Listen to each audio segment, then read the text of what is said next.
Hustler Paterson and Michael Remus. Happy game day, everybody. Welcome to Winnipeg Sports Talk Daily. Andrew Paterson and Connor Hrabchak with you today while Remus enjoys some holidays. And we got a big one tonight at Princess Auto Stadium. A steamy summer day in August here in the Peg. Potential fireworks in the sky later on today. And I wouldn't be surprised if we had some fireworks on the field tonight as the high-octane Ottawa offense led by former Bomber Drew Brown comes in fresh off of his Saturday performance of nearly 400 yards in the air, 5 touchdown passes, and no picks. Of course, the Bombers coming off a heartbreaking 1-point loss in Calgary, sitting at 4-4, desperate to turn this around and get some positive momentum heading into Montreal, and back-to-back against the Saskatchewan Roughriders awaiting at Labor Day and in the Banjo Bowl. Excuse me, we're going to be all over this. Talk a lot of football today. Marshall Ferguson is in town to call the game. He'll join us first. We will then catch up with Jeff Hamilton, focus in on tonight's game from a Bomber perspective. And then we're going to talk a little NFL. Really looking forward to welcoming in a Winnipegger, but working for one of the biggest fantasy football sites around, fantasypoints.com. We will have Thomas Tipple join us a little later on. And then we're going to talk to Mike Sando of The Athletic. I have been personally triggered by all the pundits and talking heads who have been saying that Joe Burrow's the number one quarterback in the league. Josh Allen's the number one quarterback in the NFL. When we all know who the number one quarterback in the NFL is. Mike Sando, however, does have his quarterback tiers out, and we'll take a look at some of the top QBs in the league heading into the upcoming NFL season. Get to the Coolbet lines and then get you ready for kickoff tonight at Princess Auto Stadium. Listen, just before we bring in Connor, welcome to everybody in chat. Don't forget, it's the white game tonight. So if you normally wear a blue jersey, but you have a white one, you might want to throw that one on. Huge thanks to our partners at Coolbet Canada, Princess Auto, St. Vital Dental Center. Saw Dr. Terry down at the Gold Eye game last night. Had a great time there. Rolly's Transfer, Manitoba Battery and Canadian Club, Aikens Lake F Apparel, Royal Sports, Boston Pizza, Little Brown Jug, the Winnipeg Gold Eyes, Assiniboia Downs, Breezy Bend, who will be hosting the Manitoba Open, where we will be starting Tuesday next week for live shows. And, of course, a Why Not question of the day for Not AutoCorp, but Waverly and McGillivray, and some fan feedback from all of you for fansfirst.ca. Let's welcome in Connor Hrabchak as we continue the week going on. Connor, how you feeling going into the kickoff tonight at Princess Auto Stadium? I'm feeling like I have a lack of white Bomber apparel. I might need to head down to Royal Sports before the game and get, a Brady Oliveira white jersey or something. I have my blue Willie Jefferson that I wear to the games and have worn for the past 5 years or whenever Willie Jefferson became a Blue Bomber. But yeah, the wear white game, they've done this the last couple of years. Going to be interesting. And we've talked all week about this game, Huss. I'm glad it's finally game day. Hopefully the weather cooperates and we get a 7:30 kickoff with a beautiful night. And hopefully a Bombers win.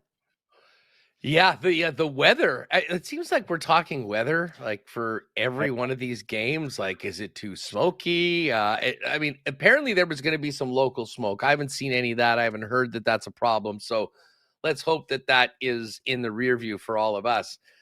There could be some gnarly weather, though, in the evening in and around kickoff right now. I was doing some weather nerd work this morning, Connor, and I did see that the severe possibility, the line almost starts at Winnipeg. Now, it could start to the east of us and head east. That would be great. But there's also the possibility that things could get cooking right along that line, which could make for a very interesting and potentially delayed start to the game. But I'll be assuming that we'll be on time and ready to go for 7:30. And you know who needs to be on time and ready to go for 7:30? Every member of the Winnipeg Blue Bombers in the white jerseys tonight, in particular, the Blue Bomber offense. We'll get to this with Jeff a little later on, but to me, this is a huge game. We can look at different aspects of the football team. Can the defense hold up with the young guys that are thrust into starting positions at corner? But to me, I mean, the offensive line, the receiving core, the quarterback, Can all of that start clicking better than it has been over the last 5 games and help the Winnipeg Blue Bombers keep pace with an offense that I think you have to assume is going to be able to score some points of their own? Yeah, the offense is the story of tonight's game for me, Huss. And you talked with Jeff Hamilton. He'll be coming up a little bit later on, and he provided some great insight into that as well. But I've said this, I think, on every show this week. The Bombers and the CFL are built for offense. The way the Bombers are built, they need their MOP level quarterback who's not playing at an MOP level right now. They need him to step up. They need Brady Oliveira to step up. They need to give Brady Oliveira more than 4 second half touches. They need their wide receivers to get open. They need their O-line to get better. It's not just one thing with the offense. It's not just Zach Collaros. It's not just Jason Hogan's play calling, but it's a number of things. And you're not maybe going to see all of those things improve on one game. And Ottawa is a team that can be taken advantage of with your offense. But to see progress in some of those areas leading to a Bombers win is something that everyone, I believe in chat, is hoping for with tonight's game. And then on the defensive side of the ball, how do they hide this secondary? This is something that's going to be very, very fascinating to me. Are they going to blitz more? Are they going to drop everyone into coverage and try and give them as much help on the back end as possible? What is Jordan Younger's plan to hide this banged up secondary as best as possible against Drew Brown and one of the best passing attacks in the entire Canadian Football League? So it's going to be, there's a lot of storylines in this game, both offensively and defensively. And so those are some of the things I'm watching for. For me, on the defensive side of the football, the game plan is, hey, Willie, do what you did against Toronto. If you could bat down multiple passes, if you could get into the backfield and rush the quarterback and maybe do a strip sack that could be returned for a touchdown, all of that would be welcome. Listen, I really do think, though, that Vaughters and Willie and the guys up front need to be winning their battles with the Ottawa Redblacks offensive line. The last thing they want to do is be able to establish William Stanback running the football, which will make it even more advantageous for Drew Brown to start hitting the talented Ottawa receivers. Because I do think that if the defensive line can force Drew to make quick throws, you don't have as much time to create those big chunk plays that have been hurting them. And as far as, how listen, they're not going to be able to shelter those players, especially if Ottawa goes into 4 and 5 wideout sets. But I do think that Retta Cramdy and its safety, of course, Evan Holm, who will be right there, Tony Jones. Everyone is going to need to be doing their part to help out Vival and Lawson, who are making their first starts after this defense, and particularly the secondary, has had some big-time changes and had some not so positive results over the last few games. Yeah, and Cam Allen, you could see him playing safety as well at times. Number 0, that was a hot topic on yesterday's show, Huss. Whether or not you fabulous Reno, Nevada. Yeah, whether or not you like the number 0, you might see him at safety. And Retta Cramdy started at safety last game against Calgary, moved around a ton. You saw Jake Kelly get burned a few times playing safety while Cramdy, filled in at Will and Sam linebacker. So I would expect them to move Cramdy around a lot. Again, that's what Jordan Younger likes to do. He's done it no matter where Cramdy starts the game. And the second string safety, at least on the depth chart, is Cam Allen, who played well in the preseason. Derek Taylor was on this show in the preseason raving about how good Cam Allen played. And the Bombers need, healthy and efficient and effective bodies in the secondary. And if Cam Allen can make a positive impact, that's something that would be very welcome for this Blue Bombers team. And like I said, are the Bombers going to be blitzing a ton to try and get that ball out of Drew Brown's hands quicker? All of those things I'm watching for tonight with Jordan Younger. But I said it on yesterday's show. I'll say it again today. The Bombers being able to control the clock with Brady Oliveira and the short passing game and keeping their offense on the field ahead of the chains and keeping Drew Brown and that banged up secondary for the Bombers on the sideline, controlling the clock, moving the ball offensively. I think that's the best and easiest path to the Bombers hiding their secondary is with their offense and controlling the clock. Yeah, well, listen, I just talked about the offensive line, but I'll tell you what, the defensive line is going to have the offensive line is going to have a big part in this as well. The ability to establish the run early on in this game, I think, is going to be absolutely crucial for the Winnipeg Blue Bombers. because if Brady Oliveira is keeping them honest and putting them into second and short situations, that's the blueprint for, I think, the Bombers to be successful. I think early on they do some of those shorter looks, just try to get some efficiency with the offense and move the chains. But let's face it, Connor, this team needs to be able to exhibit a deep threat. There was none of that last game, with the exception of Brady Oliveira on a couple of big plays. So, I mean, I'll ask Jeff how we get Carrick Wheatfall a little bit more involved, because he's been sort of invisible the last few games, and that's not an easy way to win football games when your supposed biggest outside deep threat has been so quiet. But, establishing things first on the line, getting Brady going. I love him over 71.5 rushing yards. I think he'll certainly get more than the 12 carries that he had in last game, or at least should. And maybe at that point, the likes of Wheatfall and Nick Dembski, and who knows, maybe even Dylan Mitchell can start getting into the mix and, getting some big chunks of yardage that the Bombers have been missing over the last little while in the passing game. Yeah, I agree with you on Brady. I think over 12 carries, over 71 yards. I know the carries isn't a real line at Coolbet, but I do think if it was, I would take the over on 12 carries for Brady Oliveira tonight. And Carrick Wheatfall, I mean, game 1 of the season, week 2 against BC, 5 catches, 127 yards and a touchdown. Week 2, 6 catches, 86 yards. Week 3, 3 catches, 62 yards and a touchdown. And then since then, 1 catch, 6 catches against Calgary, 3, 3, and 1 in the 2 games against Toronto and then Calgary this past week. So Carrick Wheatfall's production after the first 3 weeks has really fallen off, and he is that deep threat option for Zach Collaros if they're going to stretch the field. We talk about, we want the Bombers to stay ahead of the chains and run the ball 7 or 8 yards on first down. Well, the Ottawa Redblacks can load the box if they're not scared of anyone beating them over the top. And if the Bombers start off in the first quarter by running the ball and they're getting 7 or 8 yards or more on the ground, you might see Ottawa adjust and start loading the box. And that's when a guy like Carrick Wheatfall has to burn the Redblacks over the top, or anyone in this receiver corps. Like you said, Dylan Mitchell, I mean, he had a few catches last week for 10 or so yards, nothing groundbreaking there. We know Nick Dembski is as consistent as they get. He's going to bring his A game. I'm looking elsewhere from Dembski to see who can step up in this receiving corps.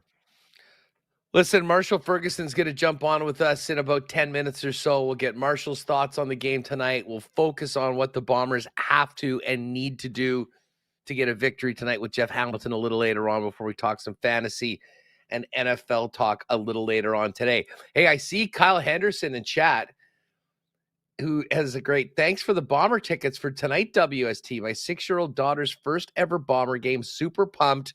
Well, Kyle, I'm glad you're fired up and looking forward to that, to take your daughter. And listen, you have some amazing seats for this one.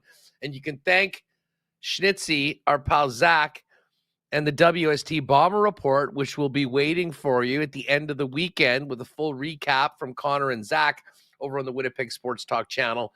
And be right behind the bench. It'll be a great, great place for a youngster to take in their first CFL game right behind the Bomber bench. And congratulations to the Gitch, Sean Lishka, who won the other pair of tickets. He'll be coming in.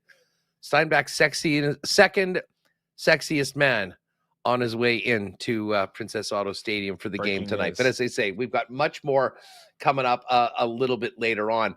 But let me hit you all with the why not question of the day for Not Autocorp at Waverly and McGillivray, because I am quite interested in how Bomber fans are feeling about this game.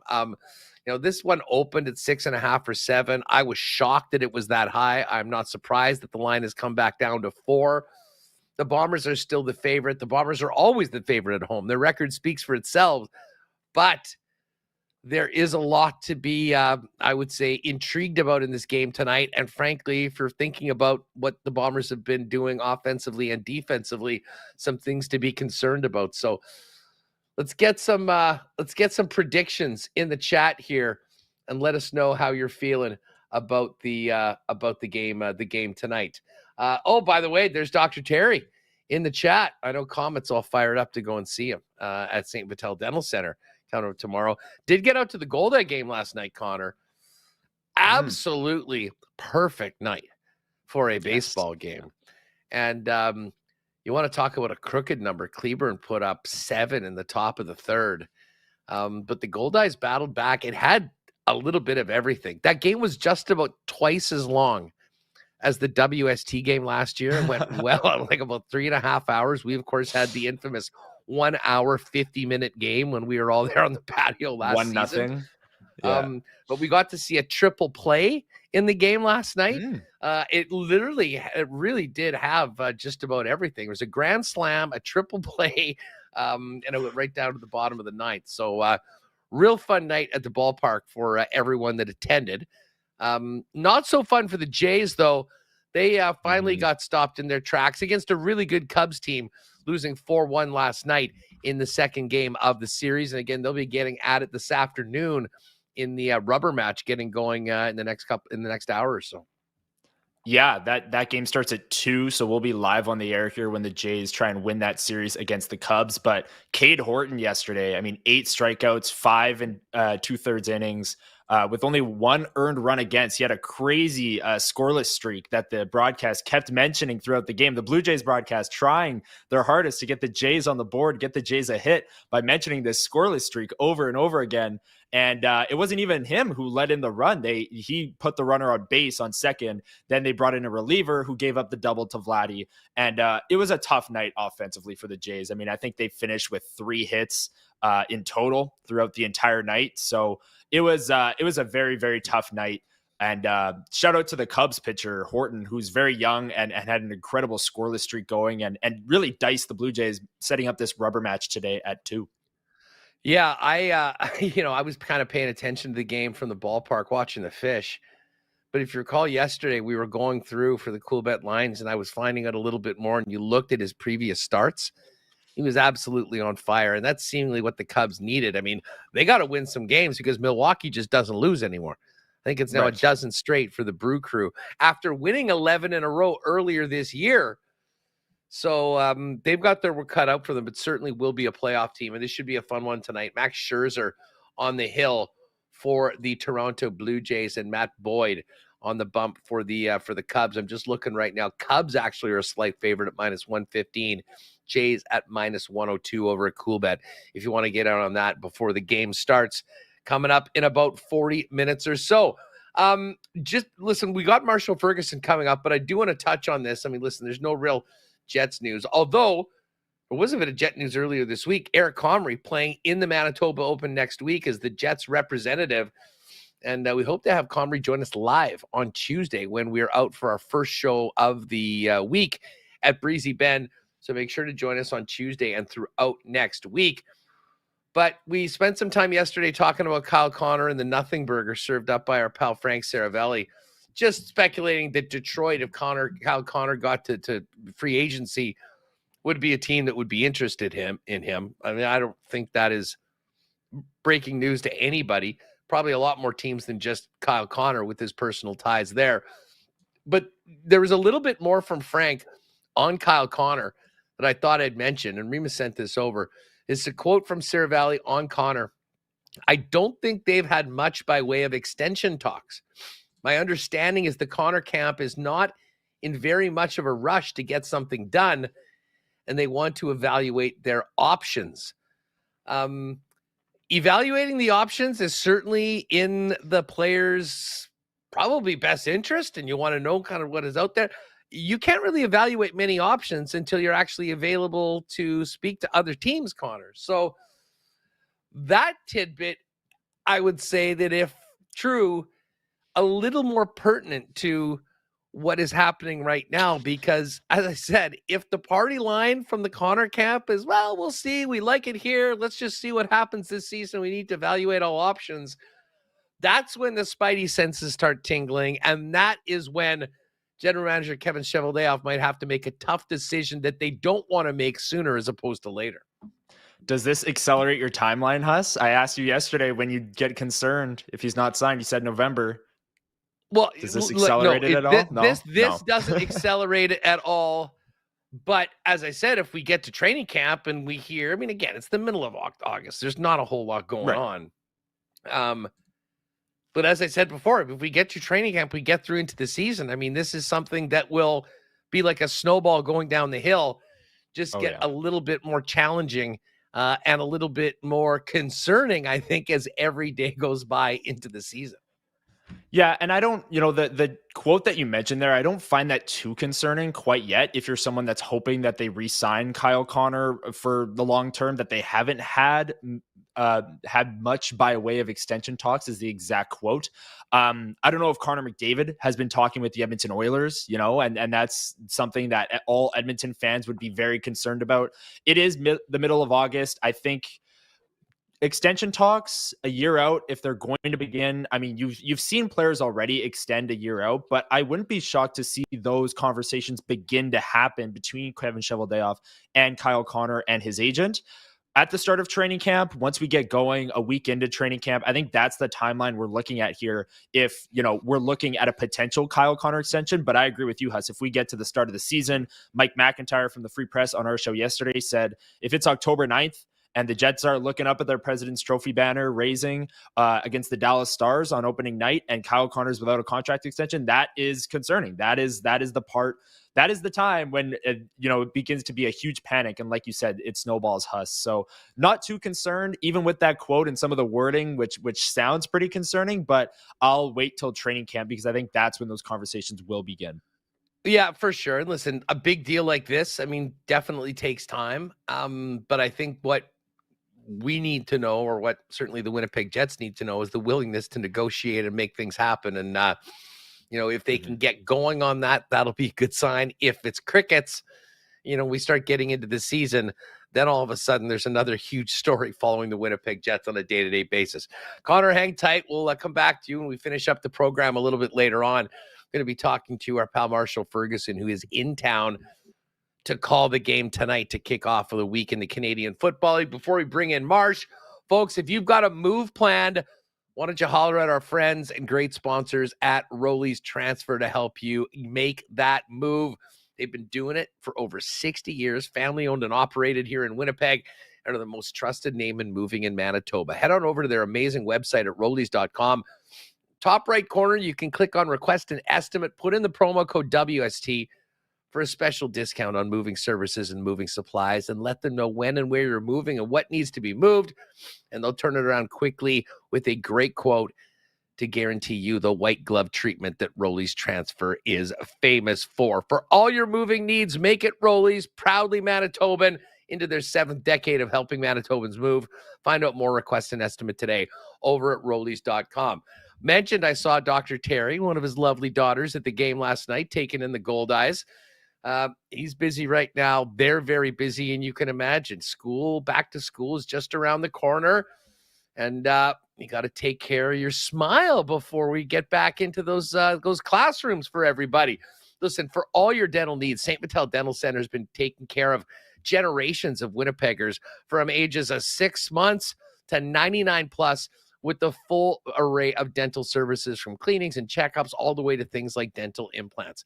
Check out what they've got going at stviteldental.ca and make an appointment, and then pop down and see them at their beautiful new facility with state-of-the-art equipment, convenient free parking right in the back of the building at 167 St. Anne's Road. Again, St. Vital Dental Center. Find out more and book in at stviteldental.ca. I hope they've stocked up the Canadian Club at Princess Auto Stadium tonight. I can't guarantee a lot about the football game, other than that the crowd will be lit and they will be getting thirsty. Of course, Canadian Club is the official spirit of the Winnipeg Blue Bombers. Pop by your local liquor marts right now for that special limited edition Blue Bomber label. Canadian Club actually picked up one yesterday. I'll have to show that off on the show in the next couple days.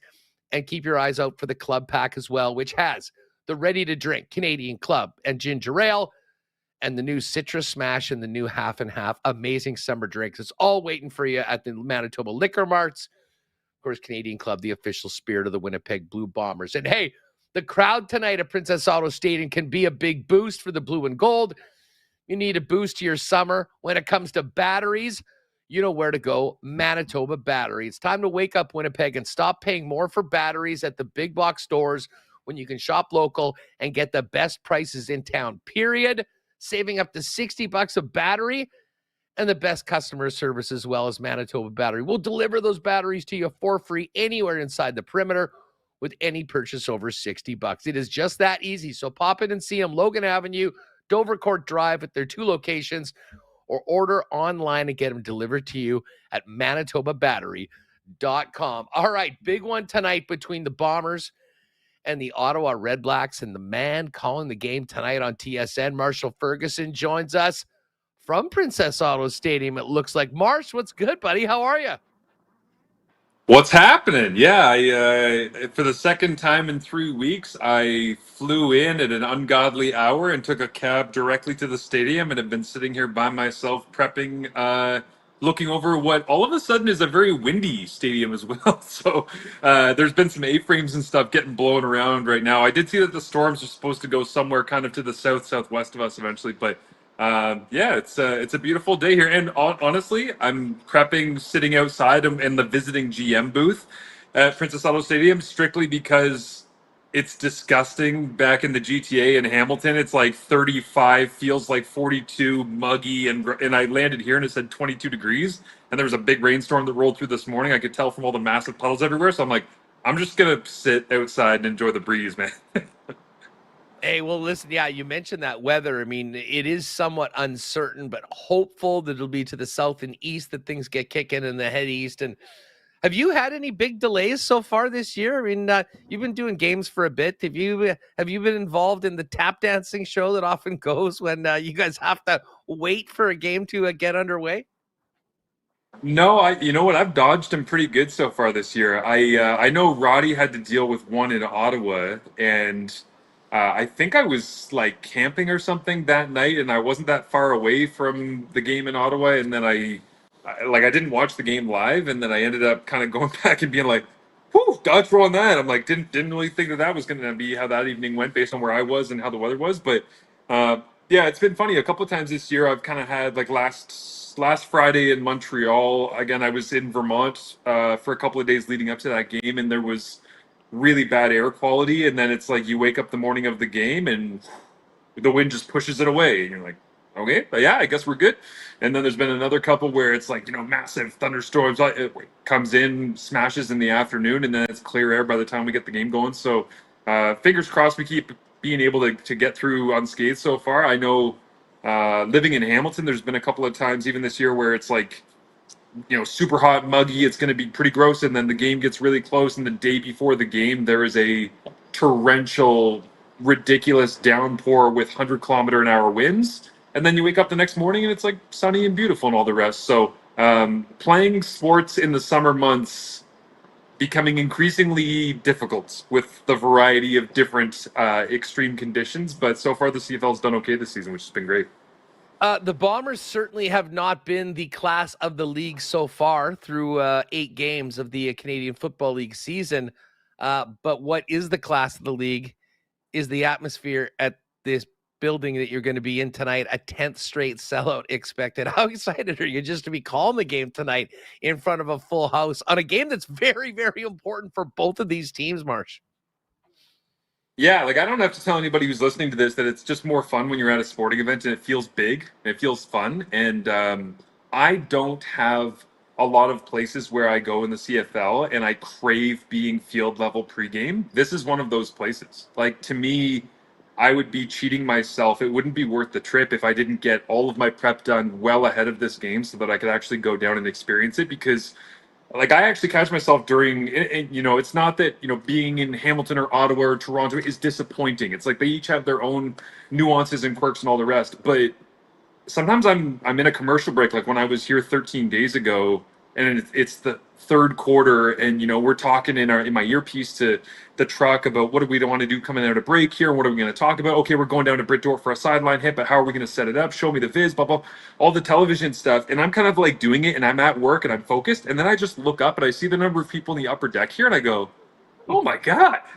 I'm like, there's a lot of people here. Like, it's crazy sometimes when you just kind of take a second to appreciate it, which I think adds to the experience, especially doing play-by-play, because you get the understanding that, especially everybody here is so knowledgeable about football. There's some stadiums you go to in the CFL where people are there for the social experience and nothing else.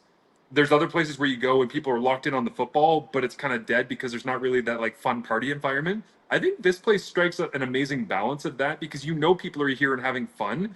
But when the offense is on a lot of the time, you can tell people are knowledgeable. When the defense is on and it's second and long, you can feel the crowd noise start to build through my earpiece. So, yeah, I like that. I love calling games here. I haven't had many chances to do it since I finished doing the radio days 5, 6 years ago.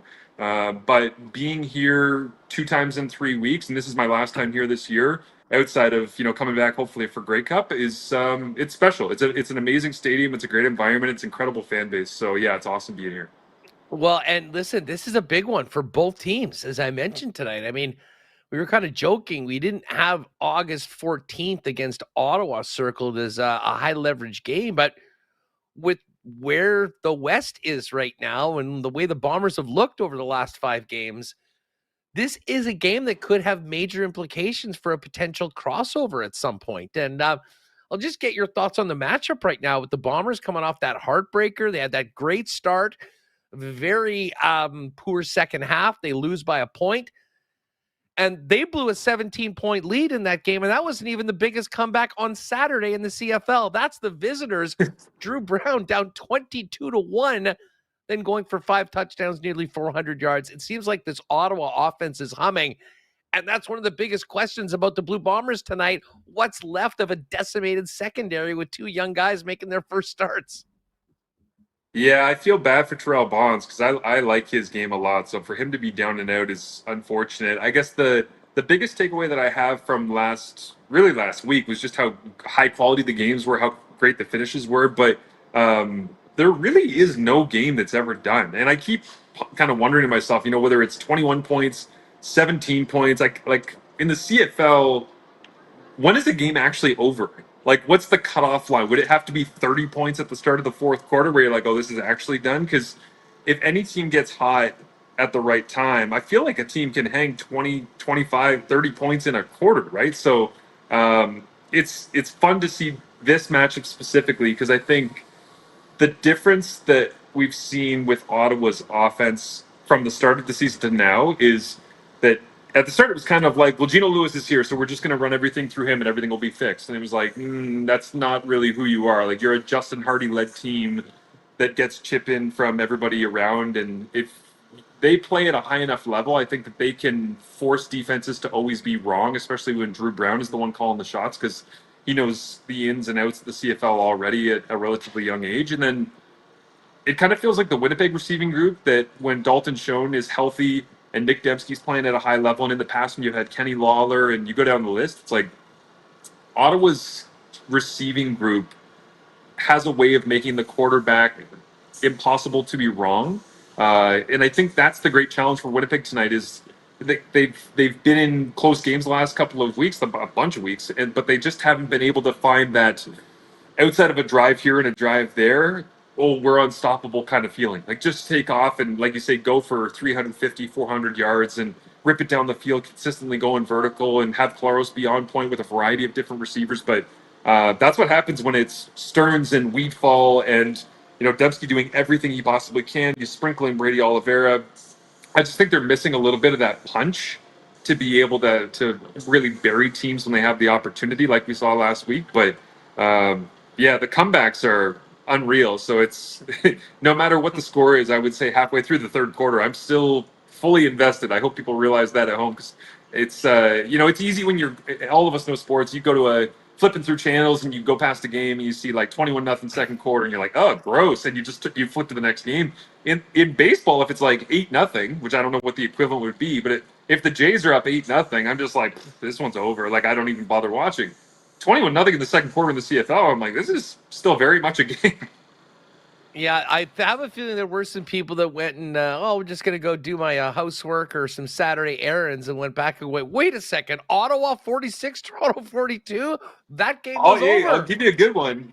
I was at Canadian Tire Motorsport Park last Saturday night after I had called the game on Friday night in Montreal with Edmonton coming back and Keon Julian Grant getting 2 touchdowns and all the rest. I wake up at like 4 a.m. in Montreal, get in the car, and have to drive 4.5 hours to get to the racetrack because I had another TSN assignment. So I was there covering Canadian Superbike Championship in their last round of the year. And the day ends and I host a Hall of Fame induction ceremony at the track, and then the television crew, has nothing to do, and one of our guys on the crew drives his RV that has a TV on the outside. So we're sitting there, and we did that. They did that exact thing because I wasn't controlling the remote on the outside of the RV, but the guys that are all working for the CSBK on TSN crew were sitting there, and it's like, oh man, are they?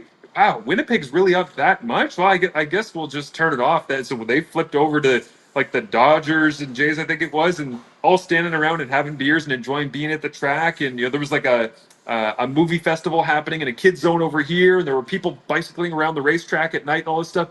And then I opened up my phone, and the first thing I saw was the Sergio Castillo 63-yard field goal. I'm like, guys, I think we messed up. I was like, I'm pretty sure we should have been watching this one. So yeah, there's no reason to turn this stuff off in the middle of a quarter, regardless of where the score's at.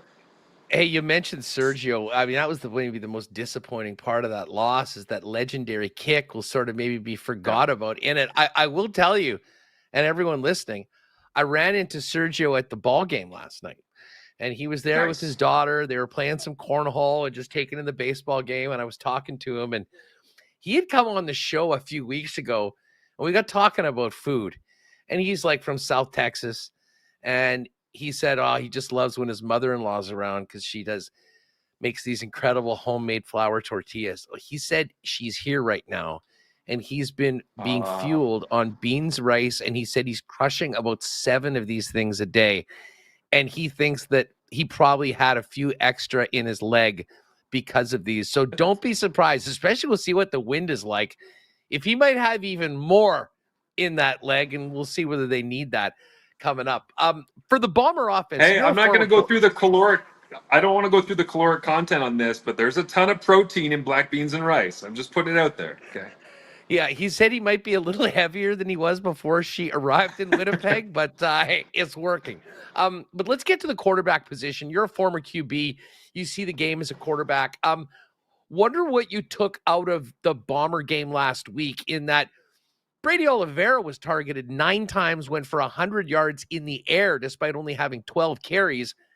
And the high for a Bomber receiver was 3 catches and 32 yards. What was going on there, Marsh, and what needs to change to have a more balanced offense and get some deeper and more explosive plays?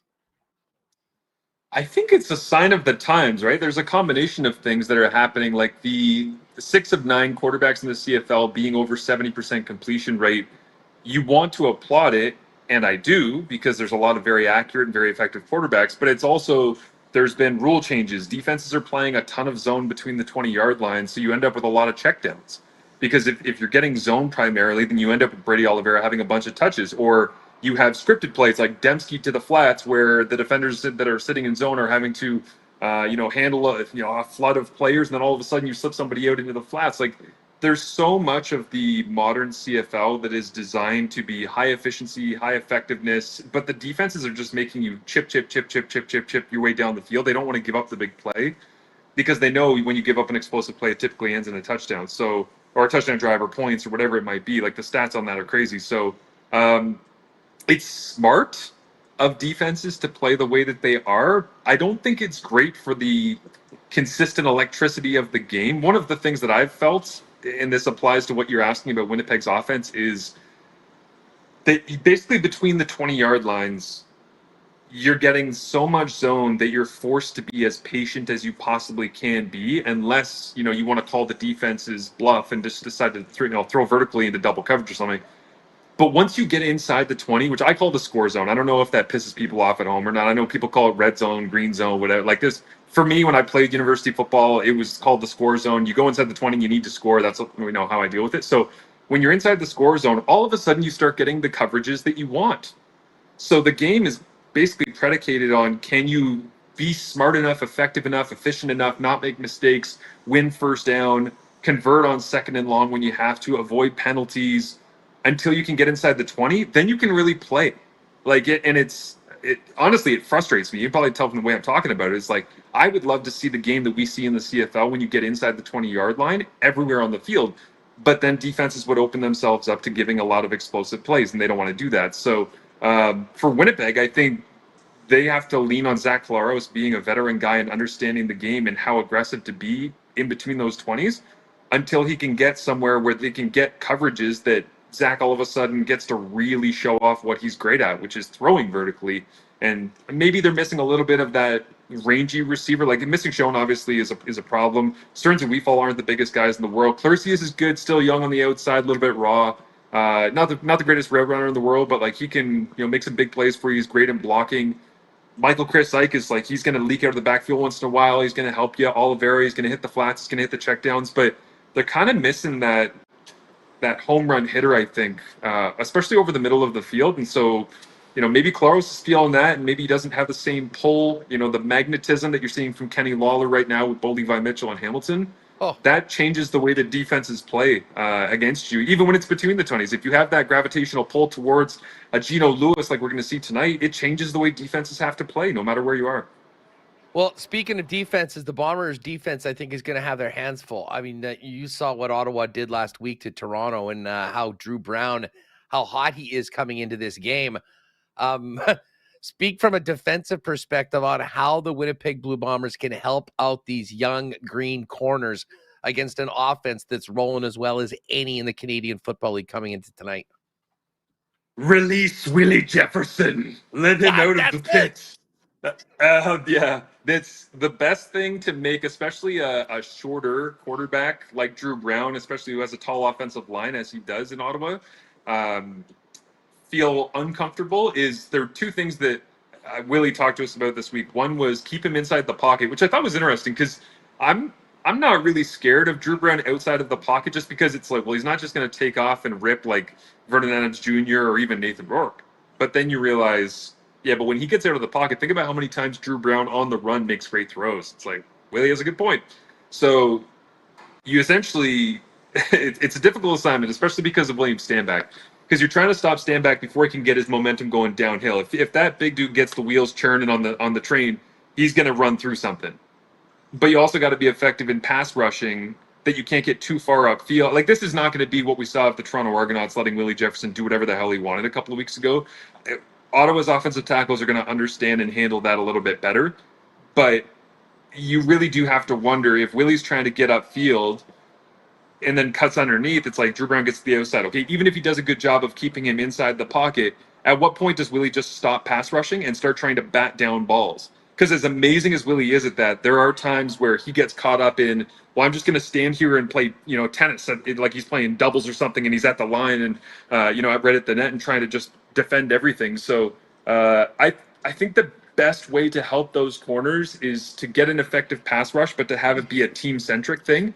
Move Drew Brown around in the pocket, but don't allow him to, because tonight, if we see Drew Brown get out, especially to his throwing arm side on the right, if he gets out of there and he's comfortable and he's got clear eyes downfield, it doesn't matter if it's back shouldering a throw or if it's throwing over the top. If he sees those young defensive backs, he's going to try and place the ball wherever he thinks he has the best opportunity to make an explosive play. So that is a very dangerous place to be if you're a young defensive back with a quarterback like Drew Brown and a couple of rangy receivers that the Redblacks have. Hey, Marsh, before we go, I mean, the Bombers are going to try to get back to Blue Bomber football. I would imagine that will be including a lot of Brady Oliveira early and often and trying to get him to really establish the run game and then allow the Bomber offense to move from there.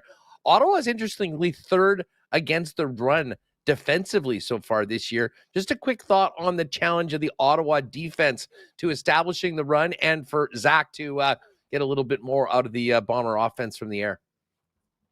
I haven't looked at the splits on this, but I should look it up before the game because I have ways of doing this. The running game for Winnipeg, I feel like very much in previous seasons, but especially this year, maybe to a new extreme, when they come home, it's like Brady being the hometown guy in the MOP and previously the most sustained. It's like all of those things kind of add up, and it feels like there's more of an emphasis of we've got that dude that everybody else wishes they had. We need to put him on display here at home field. So I agree with you. Whenever I go into these games here, it feels as though that's going to be kind of like a central focus. And then, the play off of that, I think, is, like we talked about, having a difficult time being able to take those shots down the field and trying to get Brady going, I think Dembski's just the key that unlocks everything. Like, to me, he's the one that is most effective at intermediate, short, over the middle, double moves, like wheel routes out of the backfield. There's really nothing that he can't do. So they're going to lean on Brady. They're going to try and play the brand of football that they like. But to me, this offense, I don't like putting pressure on a singular guy, but from watching as much of their game tape as I have, it feels like Dembski is the key that unlocks everything around him, including whoever I mentioned earlier, Wheatfall and Stearns and Joey Corcoran and whoever you want to insert name there. So I think that's the key, is just like the defense for Ottawa wants to be able to shut Brady down and take things away, but you have to pick and choose on what you're going to make your main focus. And it's up to Collaros essentially to manage the line of scrimmage, check into plays, check out of plays, roll cover, like whatever it is, and make sure that he is determining the best way to attack this Ottawa defense. Because I don't think they're untouchable. I think they're a well-coached group. They've got a lot of talent, but they're also not the healthiest group on the planet as it stands right now. So, and I know Frankie Griffin is one of their outstanding weak side linebackers who's played a little bit of middle as well. When Javon Santos-Knox has been down, he's out, I think, for the remainder of the year. So he played, I think, a full half last week with a broken wrist, and now he's on the 6 games. So I think they've got to go after some of those injury substitutions like we usually see in the CFL. But Winnipeg and Zach will do that. They know how to accomplish that pretty quickly. Marsh, cannot wait for kickoff tonight. Have a great call. Thanks for doing this, and we'll look forward to catching up with you soon. What time is it? How long until I call the game? I've been sitting here forever. What? You've got 5 hours and 40 minutes until kickoff. You're just going to be staying there, going back to the hotel, or just you're locked in already? Hey, man, when I come to Winnipeg, I come to the stadium, I get my work done, I enjoy calling the game, I go to the hotel for a quick nap, and then I take a 5 a.m. flight out, which, hey, fingers crossed, Air Canada, people will actually show up to fly the plane tomorrow morning. Well, if not, we'll have lots going on the weekend for you. Could be the first ever play-by-play guy to do it in a Grinch t-shirt. Looking forward to seeing how that looks like on TV as well. Thanks for that's awesome. Oh, the Lake Monsters. Have a good one, pal, and have a great call tonight. Thank you. Appreciate it. Marshall Ferguson. You can check him out doing the game tonight. I'm going to quickly get to fan feedback from fans first. Some great comments in here. I don't know how we ended up in a big love fest for the city of Winnipeg. Maybe we were talking about the fans and the environment here, but I love it. Fan feedback, of course, is brought to you by Fans First, your number one spot for buying and selling Winnipeg tickets on the resale market. And let's face it, 10 straight sellouts. Very, very difficult to find seats. But just saw a great one in here and a perfect one for fan feedback, because Kyle Henderson, who won those great seats from Zach and WST Bomber Report behind the bench, just noted that he's snagged 2 more tickets for his wife and son to come to the game as well on Fans First. Super easy site to get tickets. Kyle, enjoy the game tonight with the family. Hopefully your daughter will love being up close and personal with the Bomber bench in those beauties that Zach provided. Of course, fan feedback always brought to you by Fans First. Let us know what you're feeling in the chat. Thoughts on tonight's game. Fans First, by fans, for fans. No fees. Princess Auto's the place to be. A stadium's the place to be tonight. Princess Auto, of course, is the place where you find the best deals on the most unique assortment of tools and equipment around. Everything you need to complete the projects on your list or start something new, waiting for you at Princess Auto. Visit them at Panet Road, Portage Avenue West, Brandon location, or shop online 24/7, 365 at princessauto.com. Aikens Lake is back in business after the wildfires rolled through the area. And I know the gang will be watching the game tonight out at Aikens. Still got about another month left of the fishing season with some availabilities. Looking to make the most of a lost season in some ways. If you're thinking about getting on the water at a world-class flying fishing resort that you can be on the water in less than 2 hours from the city of Winnipeg, check out Aikens Lake. Go to aikenslake.com and let them know you heard us talking about it on Winnipeg Sports Talk. 10% discount available for Winnipeg Sports Talk listeners for the remainder of the 2025 fishing season. And hey, guys, if you need to up your menswear game as we head into fall and winter, make sure to check out our friends at F Apparel downtown, 190 Smith Street. Custom suits starting at $400. Chinos, golf pants, shirts, custom shirts, both tucked and untucked styles, best selection of menswear accessories around, and great deals for wedding parties when you get your suits for the big day at F Apparel. Check them out. Pop by and see them. Beautiful new showroom, 190 Smith Street downtown. And you can book an appointment and find out more at that's EPH apparel.com. All right, let's continue talking Bombers and welcome in Jeff Hamilton from the Winnipeg Free Press.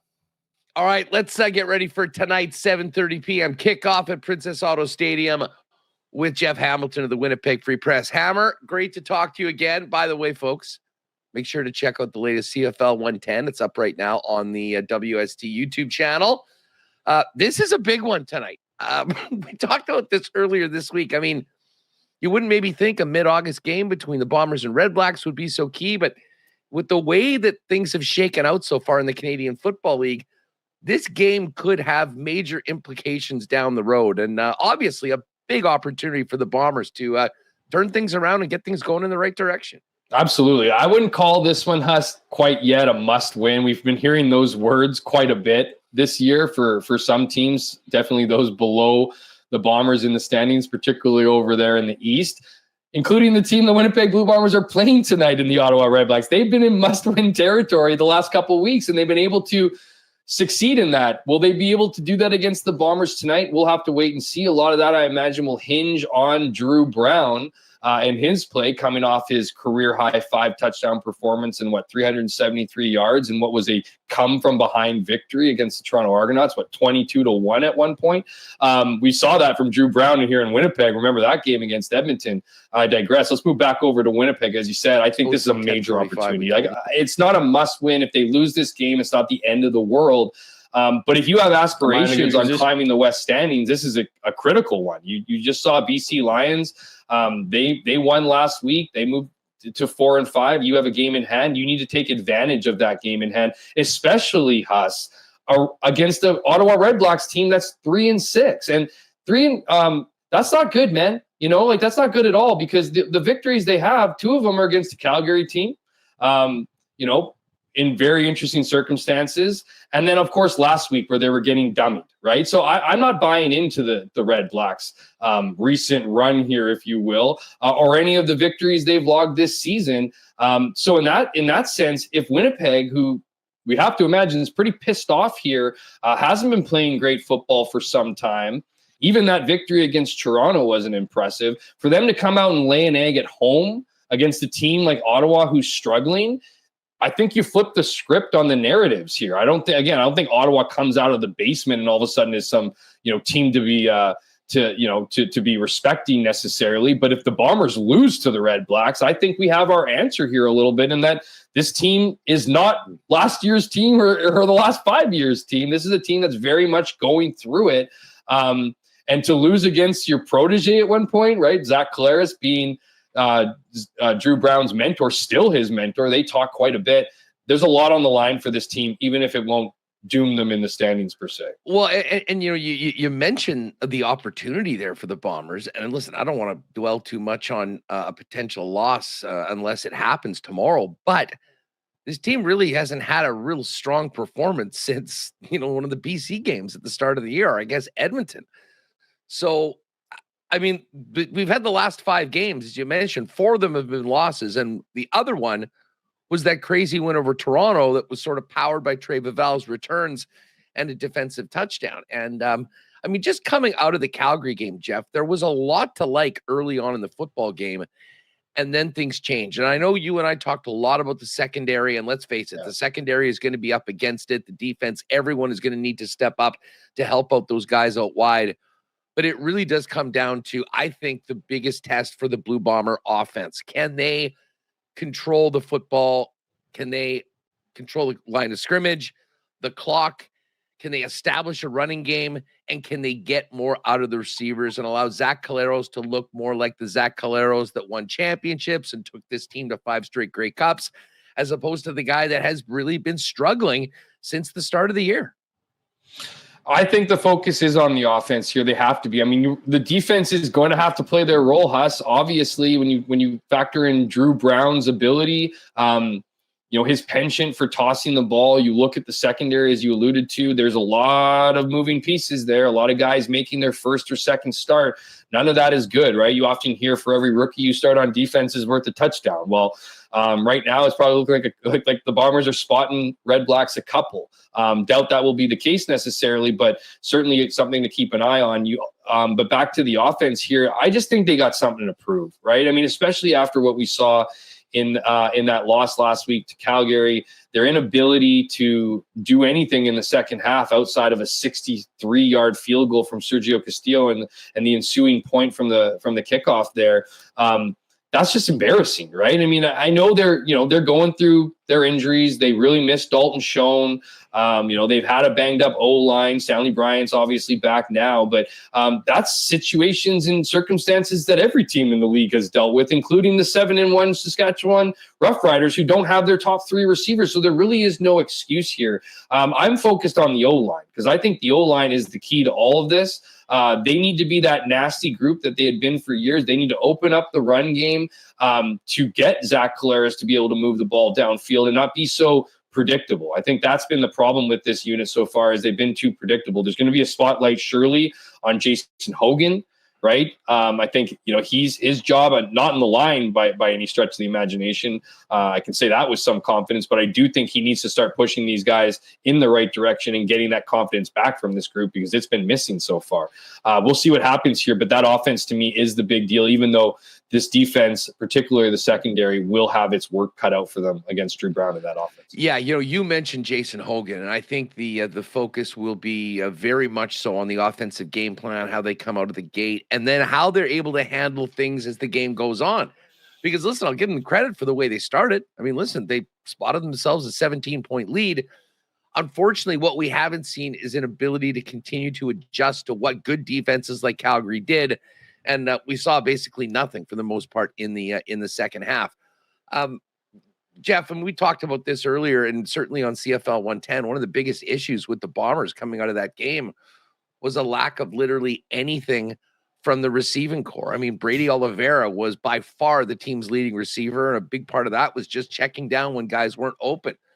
From a Jason Hogan's perspective, how can they get Carrick Wheatfall involved more in the football game? Because if you've got a guy out on the wideout that was so impactful early on in the year when this team was winning, one catch for 4 yards is not going to cut it in a CFL game that we do expect Ottawa to be able to get theirs on the offensive side of the football. It's an interesting question, Huss. I mean, certainly one that Jason Hogan's, I imagine, tried to do and just hasn't been able to find that answer. It's a good question because I don't know Carrick Wheatfall personally. Right? What does Carrick Wheatfall need? Does he need, a quick hitch pass or a slant to get involved in the game, to get his hands on the ball, to feel like he's part of it, right? You often ask players, what does it take to feel part of it? Receivers will often tell you the first time they get hit or the first time they catch a ball or whatever. Maybe that's part of it, right? Maybe it's designing plays that are easier, that get players more involved in the game. And if Carrick Wheatfall is the kind of person who needs to get involved in a game to really feel part of it, maybe that's something. But I think when we think of Carrick Wheatfall and where he's most dangerous, Huss, is when you can get him on a deep shot. So, you're not going to be going deep shot after deep shot after deep shot. It's not me playing you in Madden right now where I'm just going downtown, Leroy Brown there. Time. Exactly.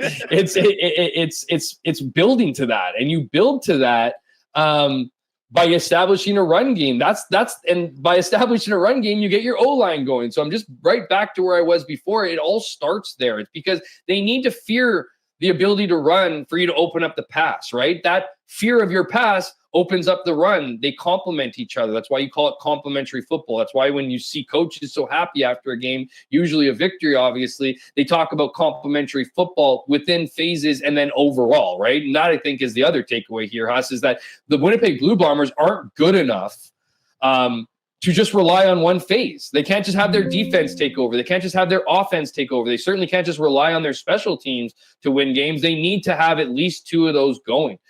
So whether it's getting Carrick Wheatfall more involved in the game, whether it's establishing that run game to get him open, whether it's spreading the ball across to all your receivers. I'm interested to see what Dylan Mitchell can do in his second game with this team.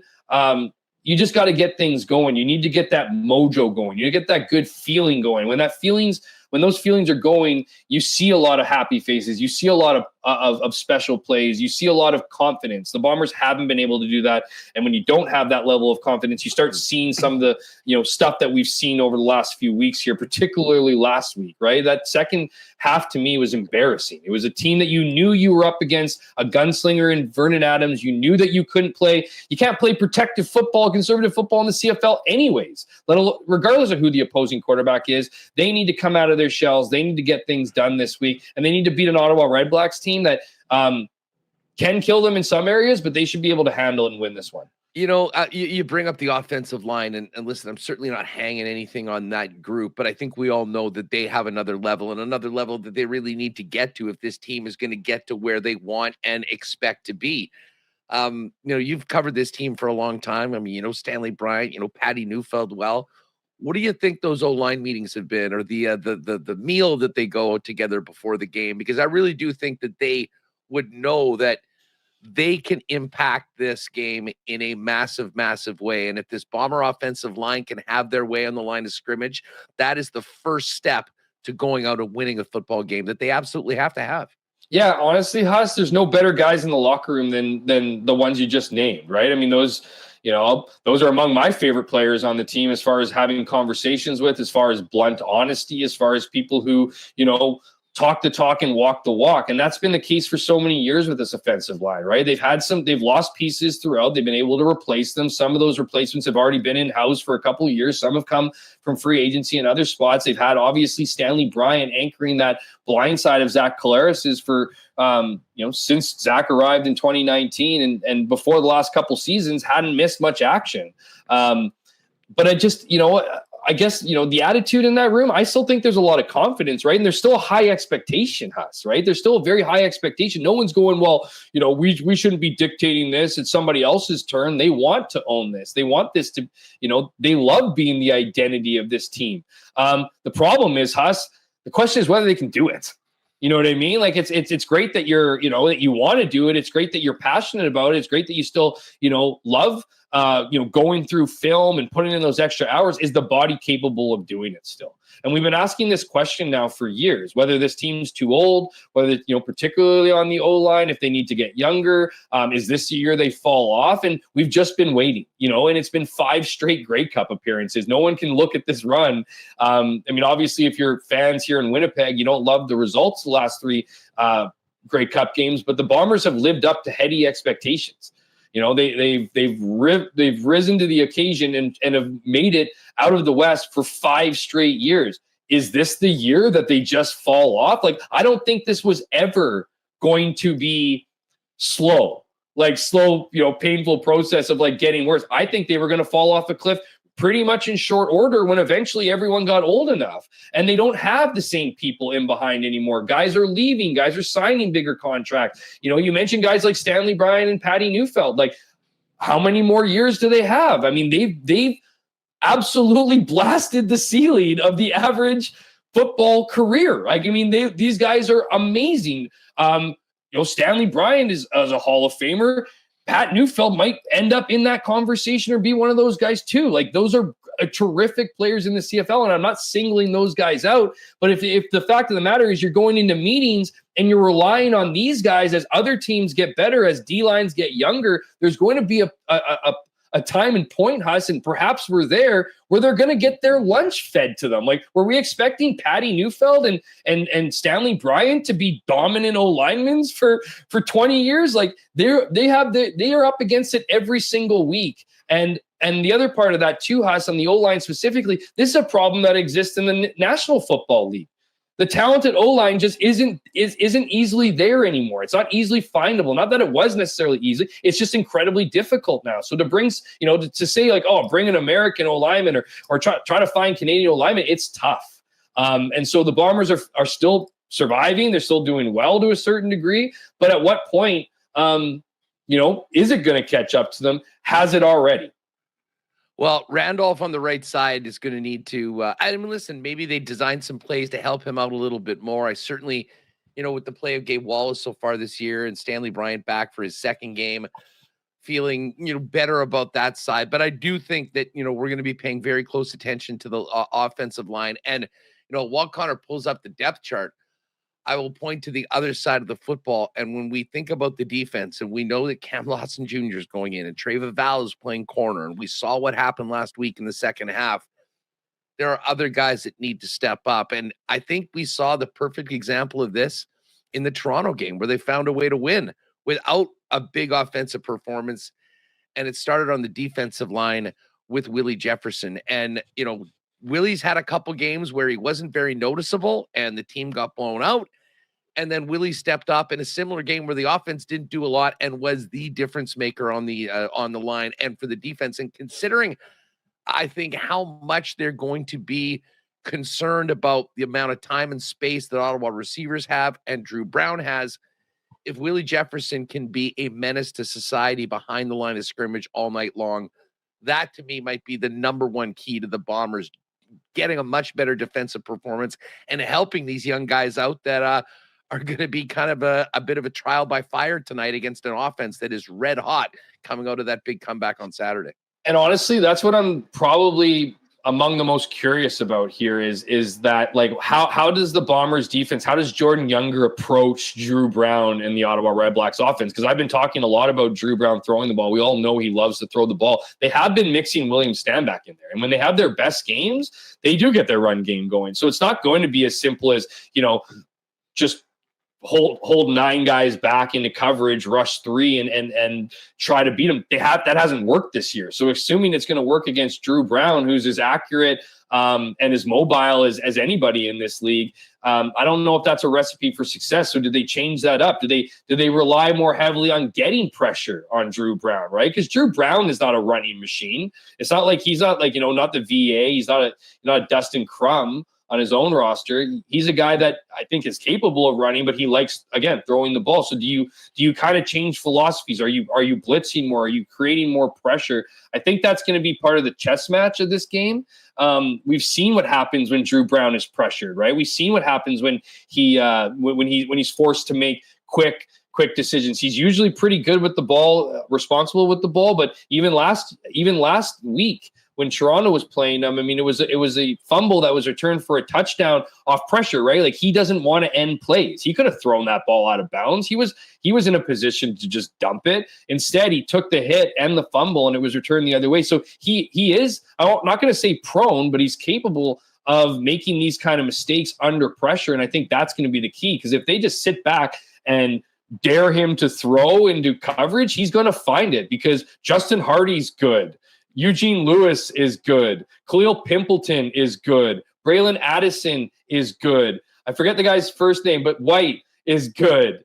They have a good receiver group, and they're going to burn you if you drop 9 and ask for coverage of a secondary that has a lot of first and second year starters. It could be a long day for this group. I think it starts up front, and it's getting pressure on them. And to your point, Huss, Willie Jefferson needs to have another Willie Jefferson type game to give the opportunity to the offense, and the offense has to execute. It's the same game plan every week, Huss. Yeah, and listen, I think they're going to, we used to say in the radio business, play the hits. And when you think about the Winnipeg Blue Bombers and playing the hits, it is Brady Oliveira. And it has been a little head-scratching at times for the lack of opportunity that Brady's had, especially in the second half of games. And sometimes, the score will dictate exactly what they're happening. But just before we go, the Brady factor tonight, I'm looking at Coolbet right now.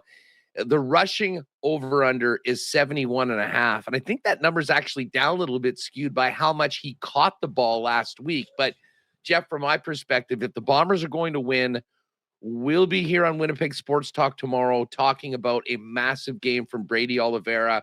We'll be talking about the offensive line taking a step forward. And I think we'll be looking at far in excess of 15 carries and probably a number that's closer to 100 yards on the ground than the 71.5 that's hung up at the book. Yeah, so that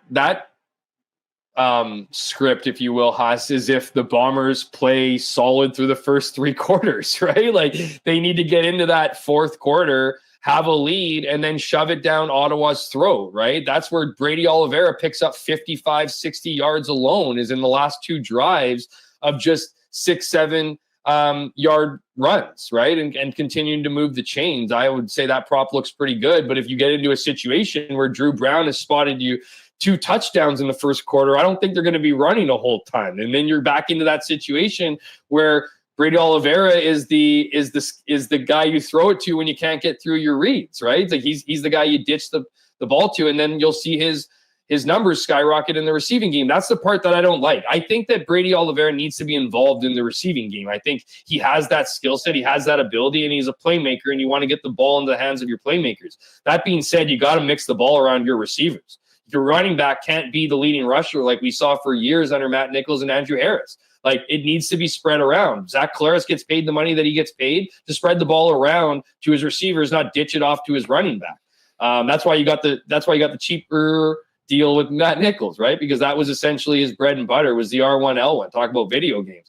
That was his move, right? The Bombers need to move the ball downfield, not dink and dunk and this crap we used to see for years. If this offense is going to be the offense that we've known it to be, enough of that crap. Let's get back to the Bombers we know. Lots at stake tonight for the 7:30 start. Hopefully the Thunder and Lightning will hold off and we'll get the game started at any appropriate time. I know you're going to be out with the fellas swinging it this weekend, so have a good time, Hammer. And listen, we'll have lots to talk about next week on another edition of CFL 110 as we pick over this one, which should be another great week in the Canadian Football League. Thanks for doing this, pal. Have a great weekend. Yeah, right on, man. Any of you out there, if you see me at Hecla this weekend, don't say hi. So appreciate it. No, I'm just kidding. If you do see me down, I'll be there all weekend. It's going to be tough. It's going to be tough on the, I hope this rain earlier today, Huss, has made the fields nice and green. I bought new Air Jordan golf shoes, so I'm going to be looking good as far as playing well.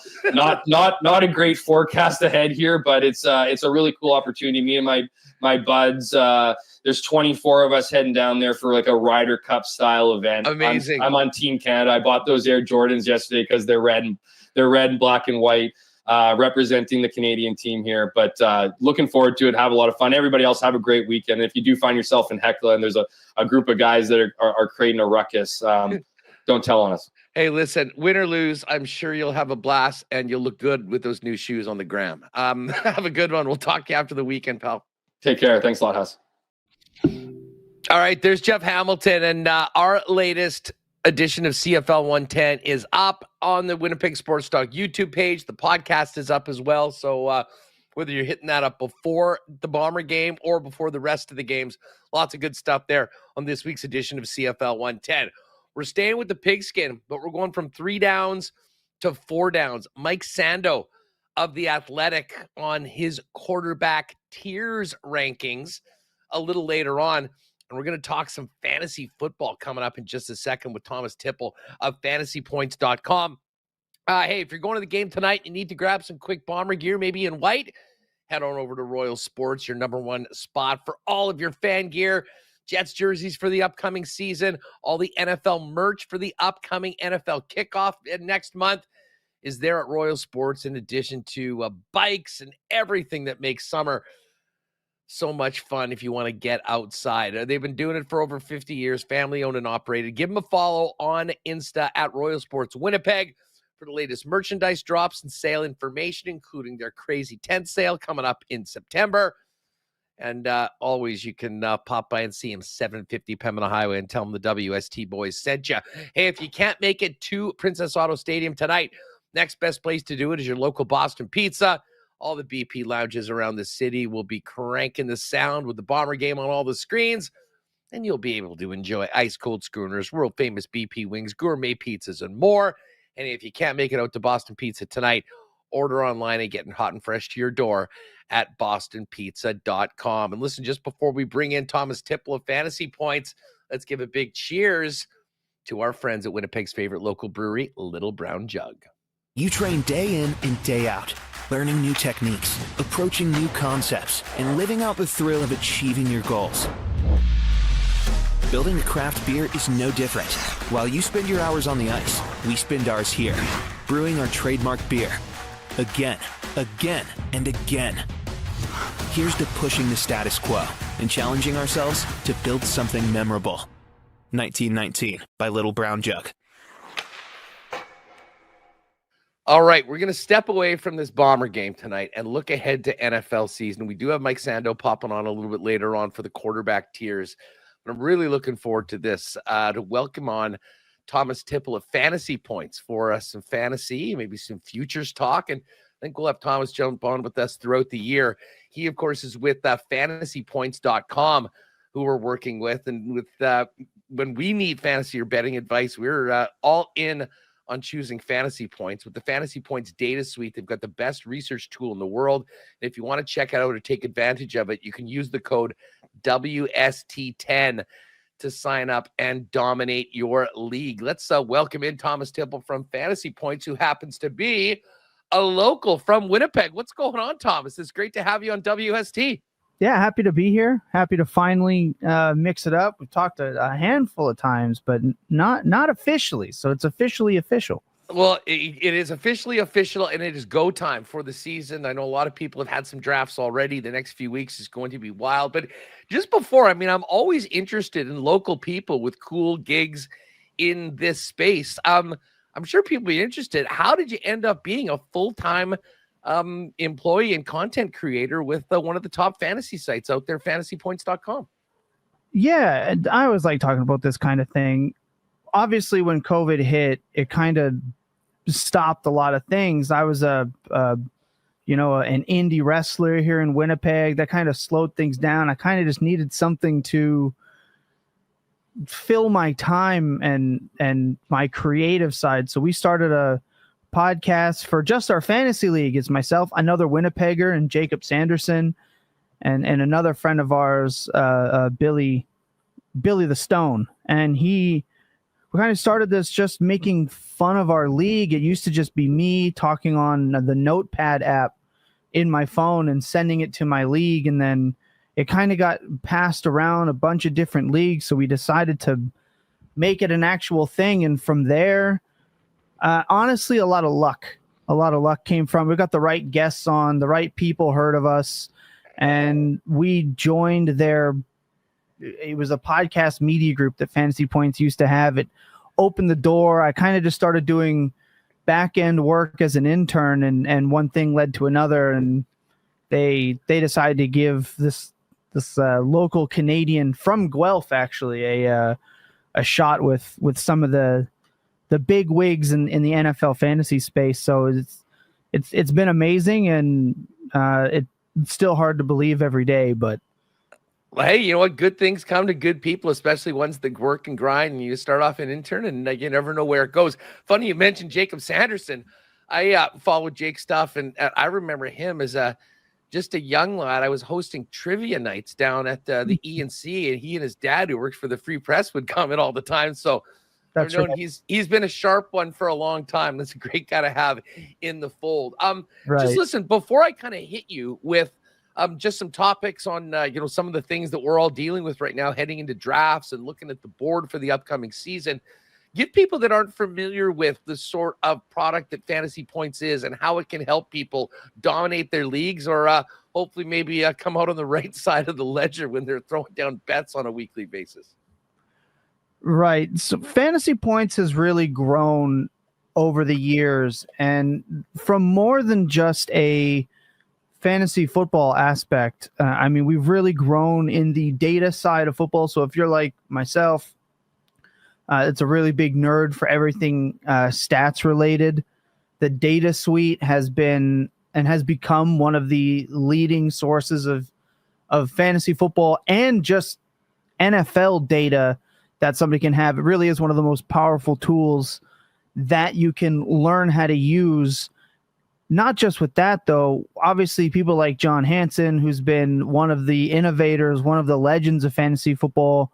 You might know him from his appearance on The League or on Sirius XM. He's been in the game for a very long time. And between his draft plans, his draft guide, from people like Scott Barrett and another innovator, Graham Barfield, the list of absolute stars at fantasypoints.com is long, and we have everything from draft guides, projections, cheat sheets.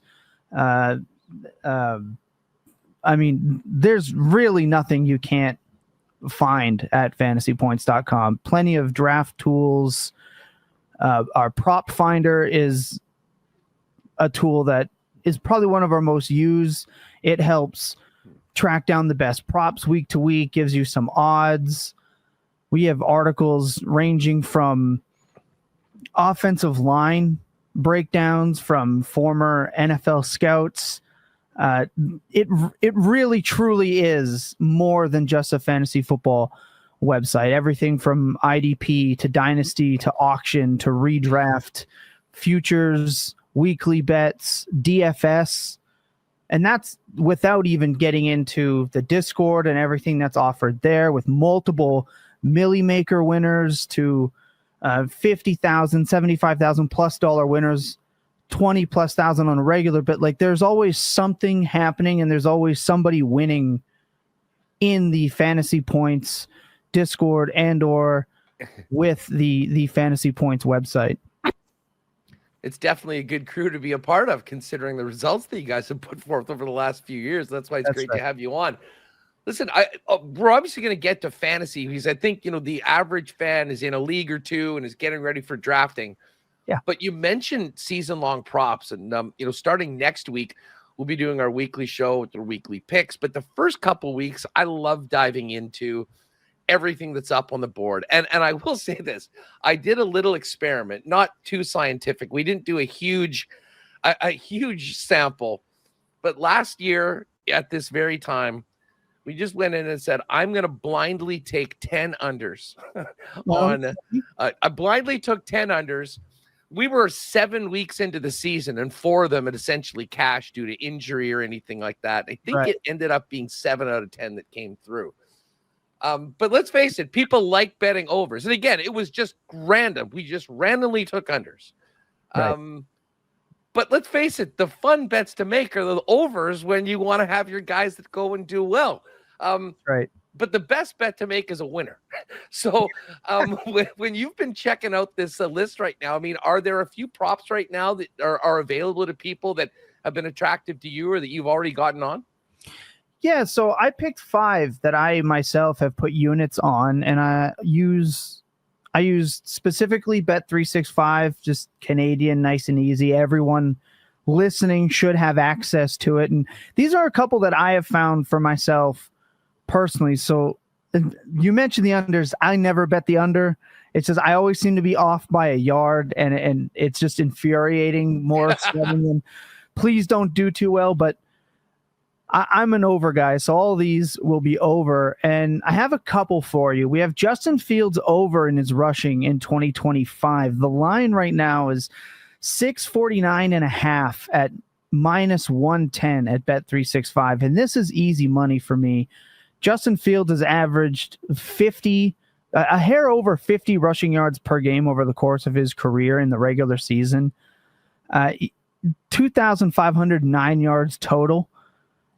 You extrapolate this to an average of 17 games, he clears 850 rushing yards. We are smashing his over. And in limited games last year, not just the design stuff for the running, but 19 scrambles for 113 yards, 3 rushing touchdowns alone on only 196 dropbacks, because for some reason the Steelers decided we're going to use Russell Wilson, not this electric, younger quarterback that they were winning with.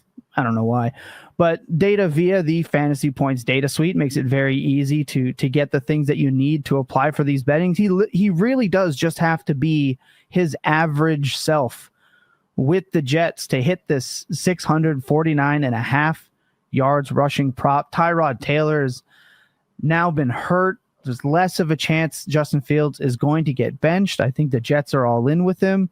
And the thing that he does better than most players in the NFL is run from the QB spot, from design runs to, as I mentioned, the scramble yards. I think this is an absolute smash bet for Justin Fields rushing in 2025. Love it. Hey, just on the Jets. Mm-hmm. And this is, I guess, more of a fantasy question, but you can also extrapolate it to props. There's a lot of people, because Fields is the quarterback, that are nervous about Garrett Wilson. Where are you at on Garrett Wilson right now? Because I actually think he's sort of being undervalued, because people are kind of freaking out the fact that Justin Fields is the quarterback. Let's face it, they're going to be down. They're going to need to throw the ball. And if this team can do anything, they know that they have to get it into his hands if they want to have a chance to do anything offensively. Right. I feel like Garrett Wilson's probably appropriately priced. The problem, it just comes down to a numbers game. Obviously, Justin Fields not known for being a phenomenal quarterback, really, but what he can be is what I like to call a one-read Charlie. He is somebody that can lock into one guy. A lot of people will cite the DJ Moore career season with Justin Fields, but there are some things involved in that kind of skew those numbers a little bit, like DJ Moore setting records for yards on hitch routes and go routes, and a really stacked game against Washington at the time. So there are some things that skew those numbers, but we do know he can target one receiver. And as you mentioned, they just paid him. They know that they need him. So Garrett Wilson, definitely that guy. The problem is Justin Fields' career attempts per game, I believe, is somewhere around 25.7 or 25.5 dropbacks per game. It'll be very hard to hit that 145, 150 target season that somebody really needs. And for him to be really efficient, Garrett Wilson, that is, you need Justin Fields to be very efficient throwing the ball. So I definitely understand why there is some worry and some concern with Garrett Wilson. I just think he is so good. He's worth the price of admission. Probably a better wide receiver too on your fantasy teams than he is the number one guy. But the blow up weeks are substantial for a player like him. The upside to me, I don't worry about zeros in a week. I want the maximum outcome, right? I don't care about 8 points or 9 points. I want 21 and 25, 31. We know that Garrett Wilson's the type of player that can do that. I feel like he's appropriately priced, but if you are hesitant, totally understand somebody going a different route. Well, this is kind of a neat segue because I did want to ask you about the rookie class of this year, because a lot of people, whether they're drafting regular or dynasty, will be looking at some of these rookies. And, someone hit us up with a question this week, and I'll ask you this. They said, I've been given, it's a dynasty league, so you can keep all your guys. So, I mean, the draft itself is basically the rookies and then undrafted free agents. He said, I was offered the 5th pick in my draft for Garrett Wilson. And I began looking at, and I'm thinking like, okay, at that point, Genty's going to be off the board. Marion is going to be off the board. You're probably looking at the first couple of receivers off the board. And we got talking about how high of a pick in a dynasty league would it take you to move off of a Garrett Wilson. So I'll hit you with that at the same time. I mean, maybe mention a couple of the rookies in the class this year that you might be higher on than some of the others. It's really tough when you get into rookie. So I'm a dynasty head. That's all I actually play. I host Dynasty Points live every Tuesday night over at Fantasy Points on YouTube. We have 2 Dynasty Points podcasts that release Wednesday morning and Friday morning. Dynasty is all I do. It's really what I consume myself with when I'm not making prop bets. So I'm really locked in here. Garrett Wilson is the type of player that feels like he should be worth more than 105, but you're not really ever going to get more than 105. I'm a super flex player, multiple quarterbacks, etc. So the picks are skewed a little bit, but you're looking at a 105 in single quarterback leagues, assuming you have guys like Tet McMillan go, or you have Travis Hunter gone, Hampton, as you mentioned, Genty. You're really hoping that someone like Trevion Henderson is there, because I'm not trading Garrett Wilson for Egbuka or anyone kind of 106 and beyond. You're really hoping that Trevion Henderson is there, because Henderson is probably the last guy that I would make that deal for, but straight up, it just doesn't feel nice at the 105. And even in Superflex, it's maybe Cam Ward, and then maybe one of those receivers maybe get pushed back. Someone doesn't believe in Travis Hunter for some reason. It is tough. I'm keeping Garrett Wilson at the 105 cost just because young elite wide receivers are hard to come by, but I understand wanting to get out at that price. He's just a player that feels like you should be getting more than the 105. Hey, before we go, I mean, you mentioned those kind of top 5 guys, and that pretty much is exactly what we were thinking. The top 2 running backs, the top 2 receivers off the board, and Henderson would be that guy that you're basically deciding on whether to make that deal on. Once you get down past Mbuka, like the kind of that top 6, you got a couple tight ends in there. Give us a rookie or two that could even be outside of the top 10 that maybe people should be paying attention to that might be valued higher than most of the other people in the leagues feel that they are. Sure, we can definitely do that. I'll give you something for both Superflex and single QB. So in the single QB formats, if you're looking for somebody kind of outside that top 10, I actually believe it's Luther Burden, who is going kind of late in the first roundish, depending if you play tight end premium or not as well. If you're playing in a tight end premium, I expect Colston Loveland and Tyler Warren to kind of get moved up draft boards, etc. But Luther Burden is just somebody. We don't know who's going to run the slot role in the Ben Johnson offense. There's been some talk about maybe it's Roma Dunze. We pretty good understanding it's not going to be DJ Moore. They drafted Burden and Love. It is tough to know, but it's worth taking the shot, seeing as how Ben Johnson has talked at length everywhere he's been that the slot role is the most important role in his passing offense. And for Caleb Williams to not be another Chicago quarterback bust, and he looked rough last season, they're going to need him to be able to hit that slot on target, on time, in rhythm. And that fits Luther Burden to a T. In college, he was over 70% slot snap rate. I expect him to be there again in his NFL career.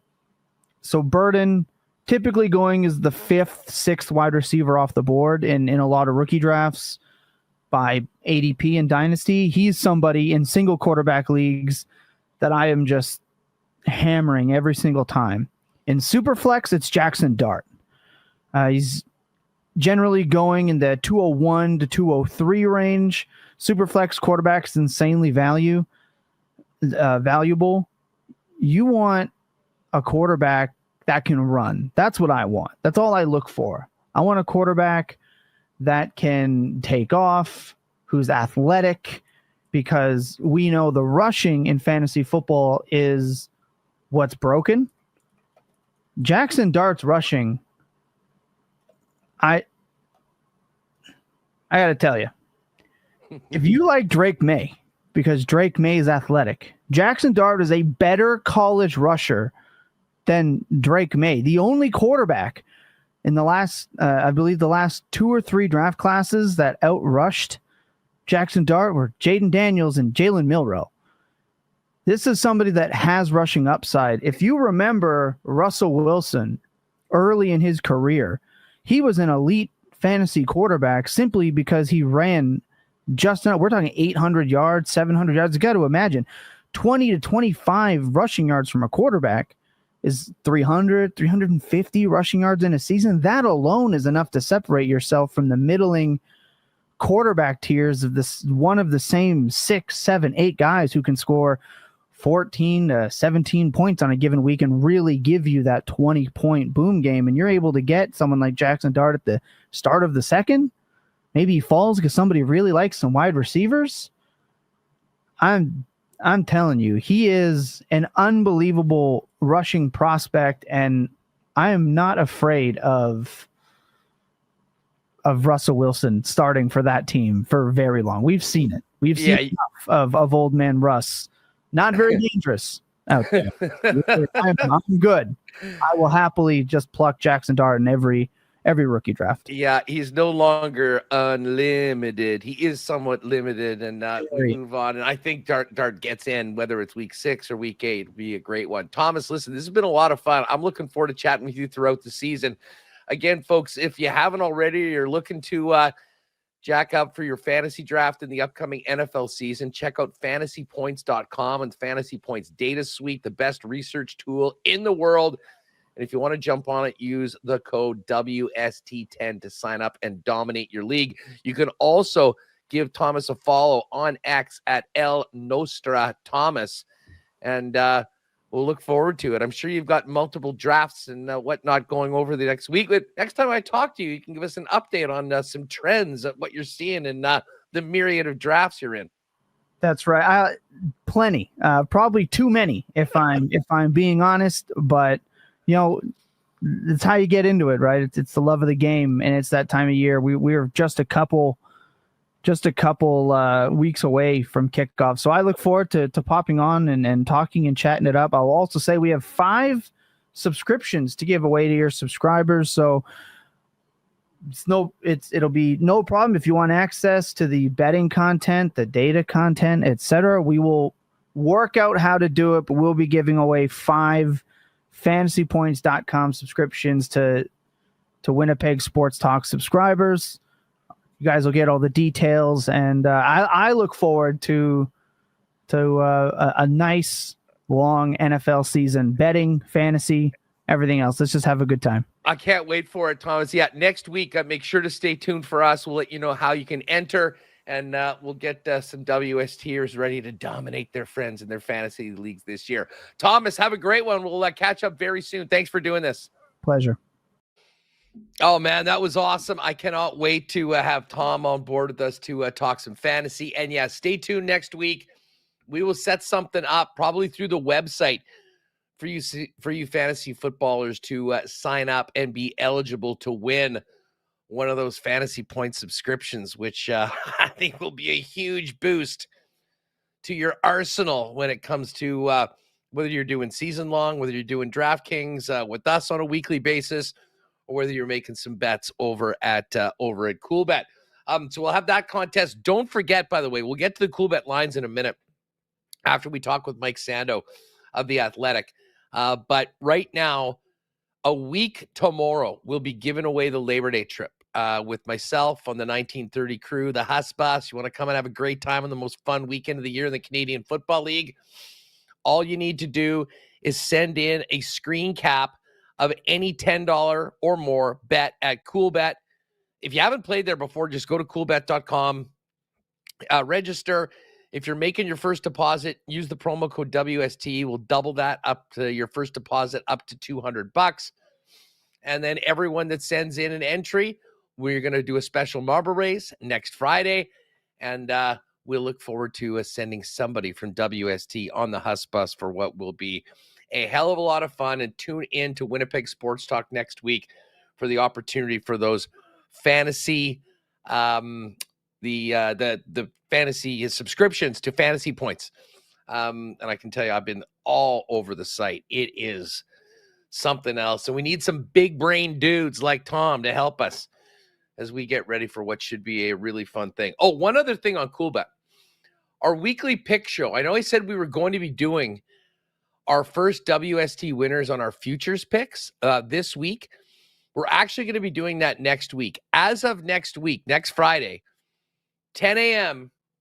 Winnipeg time, for the next 4.5 months, we will be live with myself, Jake, Pat. Connor will be producing. I know he'll be jumping in with some thoughts as well for our weekly NFL pick segment. One of my favorite things to do. We've been doing this for over 20 years, and we will make that happen coming up beginning next Friday. So don't worry about it tomorrow morning, but a week from today, it gets going every single Friday throughout the NFL season. Starting next week will be our pick segments live at 10 a.m. Well, we talked a little fantasy. We're going to get to the real thing. And as you all know, I'm a big Chiefs fan. I'm a Mahomes stan. And it is, I don't want to say triggered me, but there has been a lot of rage bait out there with a lot of people saying, oh, well, Mahomes has fallen off. He's no longer the man. And it's Josh Allen. It's Joe Burrow. Luckily, we have someone that still has their head on straight. And that, of course, is Mike Sando with The Athletic, who's got his new quarterback tiers piece out. You know, The Athletic well. Our good friend Murata Tesh, one of our go-to guys on Winnipeg Jets coverage, comes on with us every week. And Mike Sando joins us now to get into the 2025 NFL QB tiers, which you can read at The Athletic. Mike, thanks so much for doing this. It's great to have you on the program. Oh, thanks for having me. It's really fun to do. I love it every year when this comes out. It's my favorite week of work. Well, listen, hey, listen, we're living our life in the toy department, and we should all be thankful for that. I'll ask you, and I'm sure you heard this right off the bat, as a Chiefs guy and a Mahomes guy, it's driving me crazy to see this guy who was just back in another Super Bowl going for a three-peat a few months ago being seemingly written off by a lot of people. How difficult or how close was it with Mahomes, and were you at all considering not having him at the top of your tier 1 ranking? Well, I didn't have anything to say about it. I poll 50 people in the league. So we had 6 GMs, 6 assistant GMs. We had 6 former GMs working in other roles. I think I had 8 head coaches, 19 assistants, including 15 coordinators. So they were unanimous in having Patrick Mahomes in tier 1. And I think they feel like he's still the best. As one of them said, he's kind of in the Tom Brady chair now, until somebody knocks him off. And I feel that's true. His stats have not been as good the last couple of years. Winning has become harder for them. I think they were 11-0 in one-score games last year.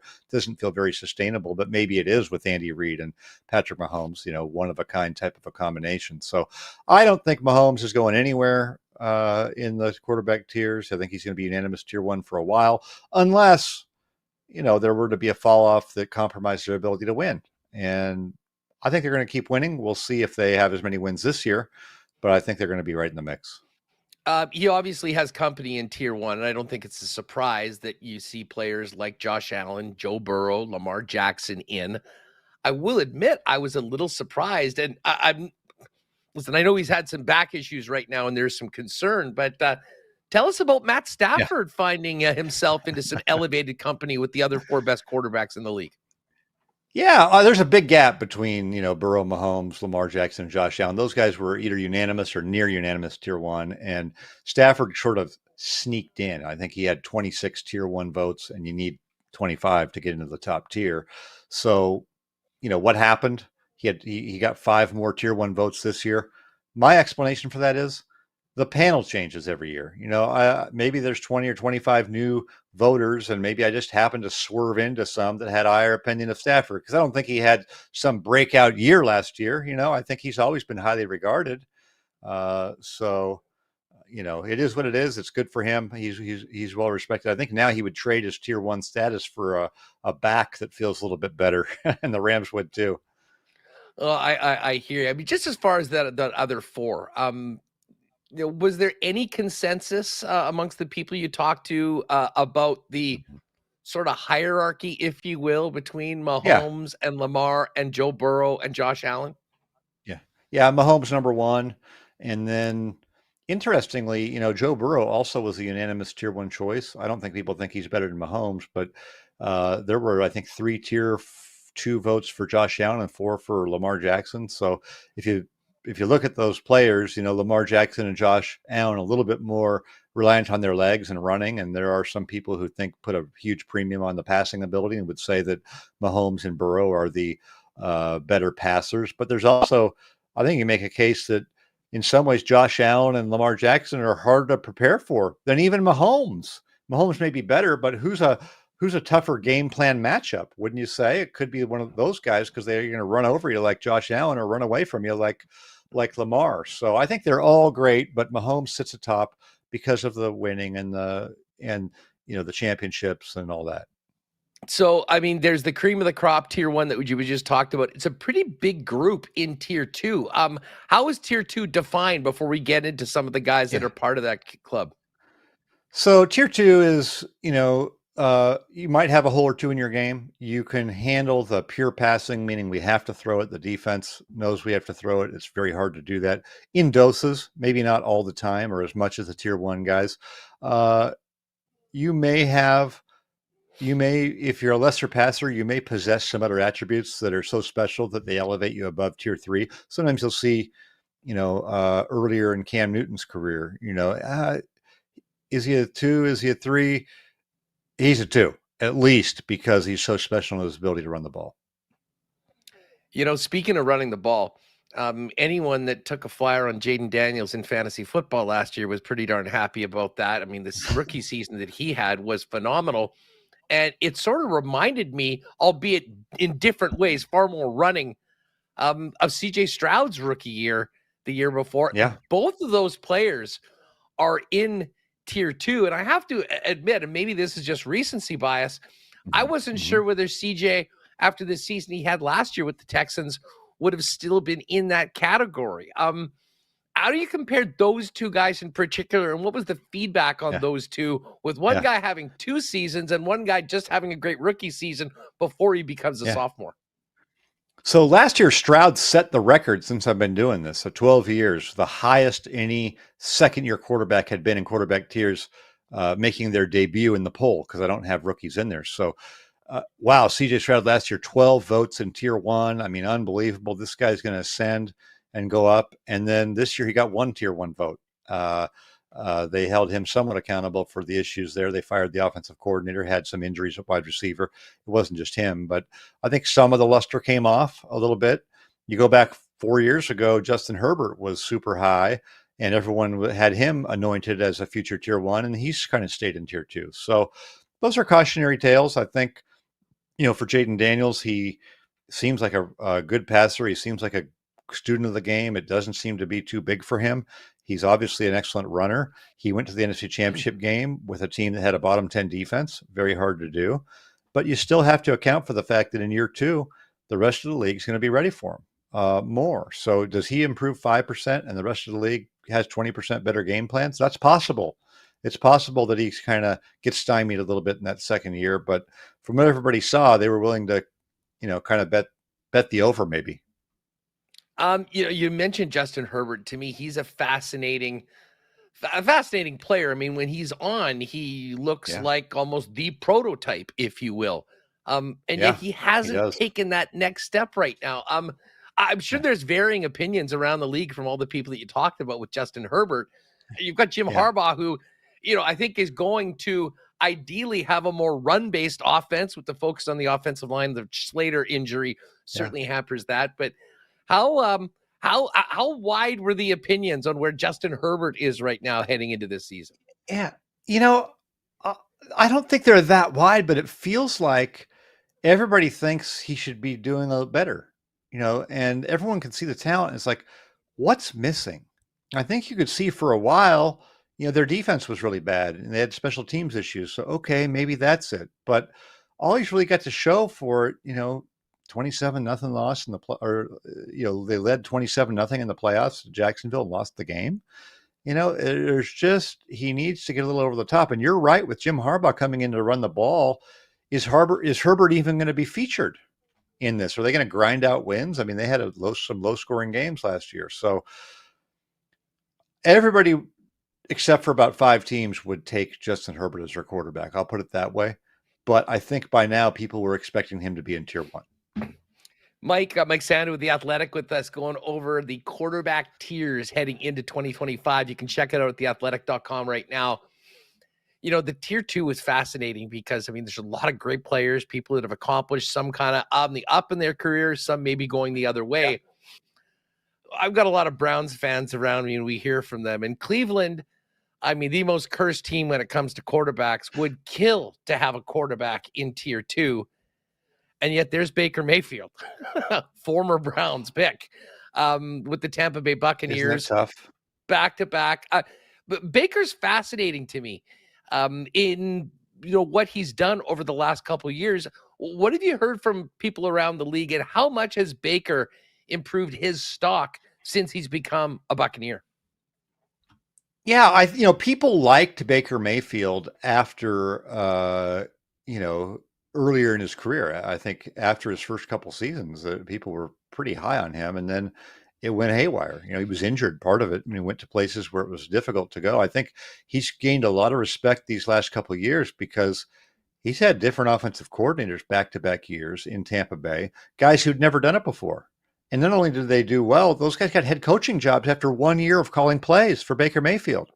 They've got pretty good talent there. The line's good, but to think that Dave Canales would come in and work with Baker Mayfield for a year and be hired as the head coach, and then Liam Cohen would come in for a year, work with him, and become a head coach.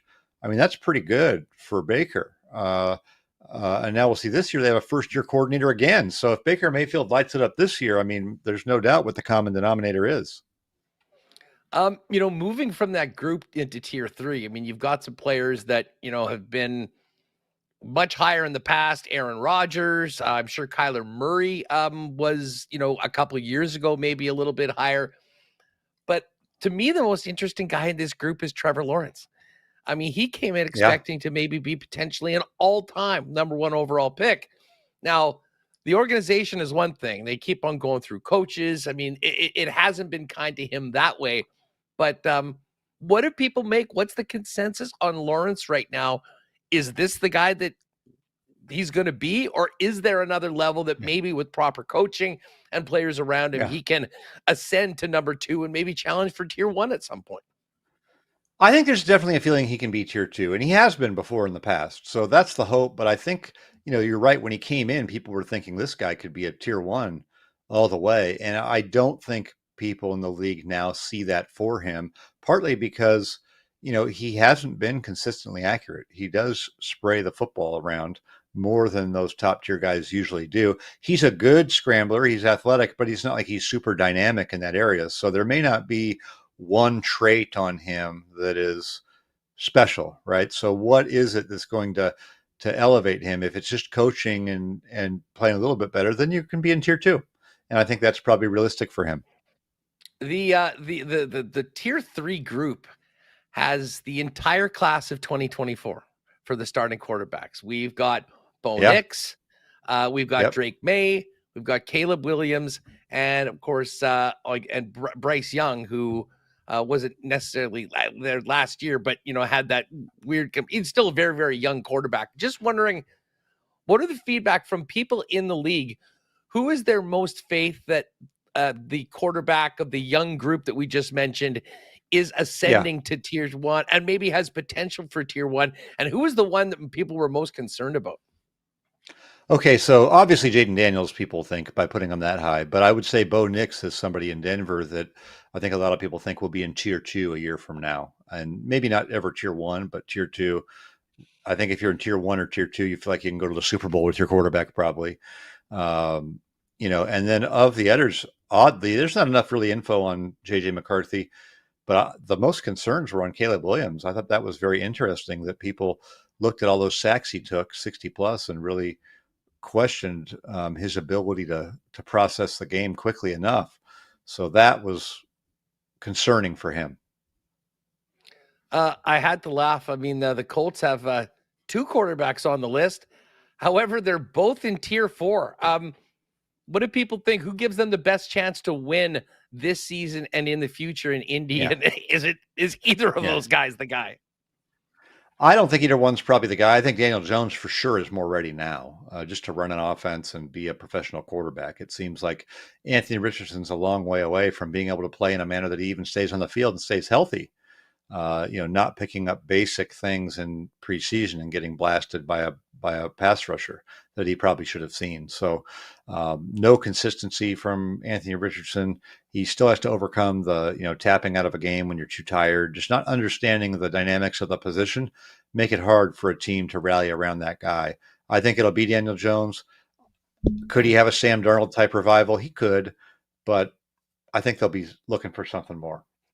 Speaking of Sam Darnold, Mike, we're in an area with a lot of Viking fans, and Sammy Darts was a guy we talked a lot about last year. I mean, no quarterback elevated their position more in the tiers than Sam Darnold this year, but he's, of course, on the Seattle Seahawks, and we've got J.J. McCarthy, who has not thrown a pass after being injured all of last year, taking over as the quarterback of the Vikings. I mean, this is probably very difficult because he has not yet played, but I'm really interested in what the feedback was on J.J. McCarthy and the expectations on a pretty stacked Vikings team with a raw quarterback that's never had a snap in the NFL. Yeah, I'm sure internally they were debating, do we keep Darnold? There was even some talk of Aaron Rodgers there. So I think it is hard to turn over a ready-to-win team with veteran players, and they got older this offseason with who they added to an unknown. So there's going to be growing pains. I know they've done a great job with quarterbacks there, but a lot of unknown, some question marks, certainly in the durability department for JJ McCarthy, and we have yet to see him lead a team. So he's going to be in good hands with Kevin O'Connell, good hands with Justin Jefferson, but I do think there's question marks there that make it a really interesting season. You know, just you mentioned KOC. He has been like a QB whisperer so far. How impactful is the place where these young quarterbacks end up? And you know, for a guy that's done it before, like O'Connell, how much of an advantage is that for a JJ McCarthy as opposed to some of his other classmates that came in and played last year and maybe less advantageous situations for a quarterback? I think it's a huge factor. And so if you look at Minnesota, not just Kevin O'Connell, who seems to have a good way with quarterbacks, you're playing indoors. So that's easier to throw the ball indoors. Then you have Justin Jefferson, who's maybe the best receiver in the league, certainly a top 2 with Jamar Chase, receiver in the league. They've fortified their offensive line, right? They have a winning culture. And so all of those things, great fan base, right? Minnesota market is, it's a big market, but it's not a hard market like New York versus, let's just say, Sam Darnold coming into the New York Jets, right? Or even Jackson Dart, we're going to see with the Giants. Much more difficult situation. Mike, listen, it's so much fun having you on the program. I can't get enough of these tiers and everything, but we know what we really want, and that's to kick off the season in early September with the Eagles defending their Super Bowl championship. Just before we go, fill people in, athletic subscribers and others that should be, on what you and the NFL team have cooking for the upcoming NFL season, as well as right now preseason as people get ready for fantasy drafts and just going over everything their favorite team's doing as they prepare. Well, all of our beat writers do tremendous work. I'm working on a couple of projects that, I'm not going to announce exactly what they are, but just fun stuff going around the league, talking to people about how things really work. So look for something there from me probably in a couple of weeks. And then during the season, my pick 6 column on Monday is, a different look from a different angle of what's going on in the league from kind of an insider perspective. It's some must-read stuff. Thank you for the time, and thank you for allowing me a little bit more ammo to continue planting the Patrick Mahomes flag at the top of the tier 1 of NFL QBs. Absolutely. Thank you very much. Appreciate it. Appreciate you. There's Mike Sando of theathletic.com. Check out The Athletic, and of course, all that great Jets coverage from Murat, your favorite team around the National Football League, and great national writers, including guys like Mike. Great to have him on the program. Again, theathletic.com for all of that. All right, let's bring in Connor right now, just before we wrap up the show, get to, we'll see what's going on in this Blue Jays game, as well as get to the Coolbet lines. Connor, I'm just looking at this quarterback tiers. We didn't get to your guy, Brock Purdy. He was hanging on in tier 2. Where are you at on Brock Purdy? I mean, I know you want him to do well, but where's the confidence level of Brock going into this season with a little bit more experience with the big contract, but also a lot of pressure coming off a season that was really a disaster for the Niners, not because of him, but because of some of the worst luck around the National Football League with injuries? Yeah, I feel like I learned more about Brock Purdy and gained more confidence in him last year in a disaster losing season, which feels weird to say. Like, I gained more confidence and they won 6 games and picked, really high in the draft. But that was no means Brock Purdy's fault. They had a ton of injuries. Their defense was bottom 5 in the league, which when was the last time the 49ers had a bottom, 10-5 defense ever? They could not get a stop. Every time Brock Purdy was on the field, he was trying to make plays, trying to do maybe even a little too much if you want to argue a bit of that downside. But I 100% agree with the tier ranking that he's in. He's in the tier. He's right behind Jordan Love, Dak Prescott, Baker Mayfield. And then you get into Hurts, Stroud, Goff, Herbert, Daniels. That's kind of the higher tier 2. But I see Brock Purdy as a guy that's right in that lower tier 2 range with Jordan Love, with Dak Prescott, Baker Mayfield. Those are guys that you can win with. Those are guys that you can take to the playoffs. And obviously, I'm a big Niners fan. I want Brock Purdy to do well, but I actually gained more confidence in him last year and was more okay with the contract coming out of a disastrous season because of how good I thought Brock Purdy looked in a disastrous situation. Hey, let me hit you with a couple of other Niner questions, especially we had Tom on earlier from Fantasy Points talking fantasy football.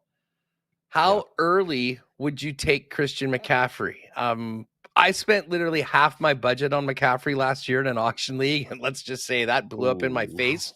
But when he's in the lineup, he's as dynamic as anybody that touches the football.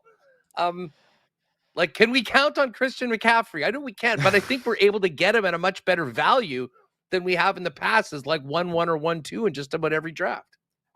The story with Christian McCaffrey this year, in my opinion, is no different than the last number of years, where it's if you draft him and you get 14, 15 plus games out of Christian McCaffrey, there is zero chance that he is not a top 3 running back in fantasy. You know, like the Niners have running back depth questions behind him. Brandon Ayuk's not playing till at least week 6, probably. Juwan Jennings right now is holding out and has a bit of a calf injury. George Kittle and Ricky Pearsall are really the only other 2 guys on their offense.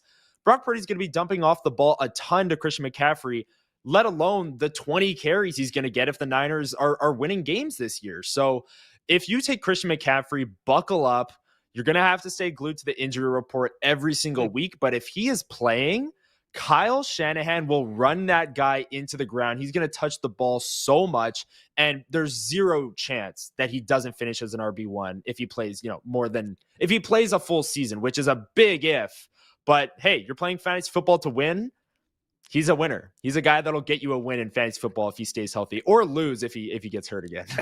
Hey, Debo is gone to the Commanders, and that has opened up some other opportunity. You got some guys out. You mentioned Ricky Pearsall. He, of course, got shot in training camp last year and missed a good part of the season. Crazy. Is he sort of the sleeper that people aren't really thinking or talking about that could have a massive breakout just because of the opportunity in Frisco? Let me just wait to do my draft, and then I'll answer that question. No, I'm just kidding. But yes, absolutely. Absolutely. So let me say this. Without Brandon Ayuk and with Juwan Jennings maybe starting the season, maybe not. I don't know if his injury is real or if he has like a sore wrist from not signing a contract kind of thing. But the hold Ricky Pearsall, it's a hold in. I'm hurt. I don't really know, right? Last year, though, Ricky Pearsall, obviously, like you said, I mean, incredibly scary situation, gets shot, doesn't play until week 6 or week 7. But as the season went on, he got more and more comfortable, and he ended the season with a 4-catch game, and then he broke out against the Lions, 8 catches, 141 and a touchdown. And then the final week of the season, 6 catches, 70 yards and a touchdown. So I think Ricky Pearsall was starting to get more comfortable, starting to build that chemistry with Brock Purdy. And with no Ayuk, maybe no Jennings, and if CMC ever gets hurt, if you're not the CMC drafter and you want to look elsewhere for the people that are going to benefit from that, Ricky Pearsall, I think, is the guy. I think George Kittle is the main beneficiary of no Brandon Ayuk, but Ricky Pearsall is absolutely right there because he's a player that's young, first-round draft capital last year. The opportunity is there. I think Brock Purdy's a quality quarterback, a tier 2 quarterback, a quarterback that's good enough to lead Ricky Pearsall to a strong fantasy season. So I like Ricky Pearsall, and I think he's a value. And before Brandon Ayuk's return, you could see him have some major boom weeks. Good stuff. As I said, we've got lots. Like the next couple of weeks, we're gonna have a lot of conversations like this, and again, starting not tomorrow, but the following Friday, with Pat and Jake Friday mornings for some fun NFL talk and picks with our boys over at Coolbet. Listen, before we get to the Coolbet lines, quick update on the Blue Jay game, and I was just about to say what a great pitching matchup we were having. Both Max Scherzer and Matt Boyd had only given up 1 hit through 5 innings. And just as that was about to come out of my mouth, Bush has homered for the Cubs. So it's 1-0 right now in the top of the 6th between the Cubs and the Blue Jays. Speaking of baseball, Goldeyes are back at it tonight, looking to win their series against the Cleburne Railroaders. That is the final game of this Goldeyes homestand. They're on the road. So if you don't have Bomber tickets tonight, you're looking to get outside, albeit hopefully the weather holds off. Goldeyes would be a great spot. We had a great time last night. Just a beautiful, beautiful evening. First from summer baseball. The Fish are on the road for the next week or so. and then back at home a week Friday for the Franco-Manitoba night on Friday, and then the Saturday the 23rd, one of the most fun games of the year, the Bark at the Park. Bring the pups. Go to goldice.com for more information on that. No live racing tonight at Assiniboia Downs, but they'll be back at it on Tuesday and Wednesday of next week. And then the following week, Monday, Tuesday, Wednesday, August 25th. Mark that down if you're looking for a Monday night to hit the track. They'll be open as well. Of course, free admission, free parking, live racing at Assiniboia Downs, and check out asdowns.com as well for everything else happening in and around the track out on the west side of the city. Let's do a little Breezy Bend golf report right now. Next week, of course, we'll be broadcasting from Breezy Tuesday through Friday for the Manitoba Open. But right now, we've got the PGA Tour FedEx Cup playoffs, and they are in delay at Caves Valley Golf Club at the BMW Championship. And Victor Hovland is in the clubhouse at 3 under, a 67 leader. Ricky Fowler, who just got into the top 50 by one spot, I believe. He needs a huge performance this week to make it to the Tour Championship. Ricky's tied for the lead at 3 under through 12 holes. The group at 2 under include Ben Griffin, who I did make a little sprinkle on it, 40-1. Jason Day, Siwoo Kim, and Sam Burns. Scotty Scheffler is 1 under through 14. Canadians in the field. Taylor Pendrith finished his round, even par, tied for 14th. Nick Taylor, 2 over, tied for 33rd. And an ugly start for Corey Connors. He only made it through 5 holes, 2 bogeys and a double. Corey is 4 over par. Go to ManitobaOpen.com for more information on the tourney next week, and tune in to Winnipeg Sports Talk throughout the week for more from the tourney, starting off on Tuesday, when we look forward to having Eric Comrie hopefully join us live over at Breezy Bend. All right, let's get to the Coolbet lines. And Connor, when we pull this up for the Bombers tonight, it's interesting. I said to Dusty, allow myself to give a little personal Barry Horowitz and self-congratulations. I said when that Bomber Ottawa Redblack line came out that there was way too much, and this would probably be close to 4 by the time it kicked off. Bombers, 4-point favorites right now against Ottawa as expected. Still minus 233 to win the game and plus 185. And that 4.5-point line for BC and Montreal, which I thought would be at least a touchdown, it's already there. BC minus 7. The other 2 games, Edmonton still a 3-point favorite over the Argos, and the Saskatchewan Roughriders 3.5-point favorites against the Ticats. But we dive in, talked about it a little earlier today. My favorite bet tonight, this is a team that is going to be leaning on their horses. Brady Oliveira is the horse for the Winnipeg Blue Bombers. 71.5 yards on the ground. That one might be more than a unit tonight, if you will. I think I'm going to be leaning in heavy to number 20 to get things done on the ground, and a little bit more rushing as opposed to the receiving damage that he did last week against the Stamps. I like that bet, Huss. I do think Brady Oliveira is going to have a big night and is going to be leaned on heavily.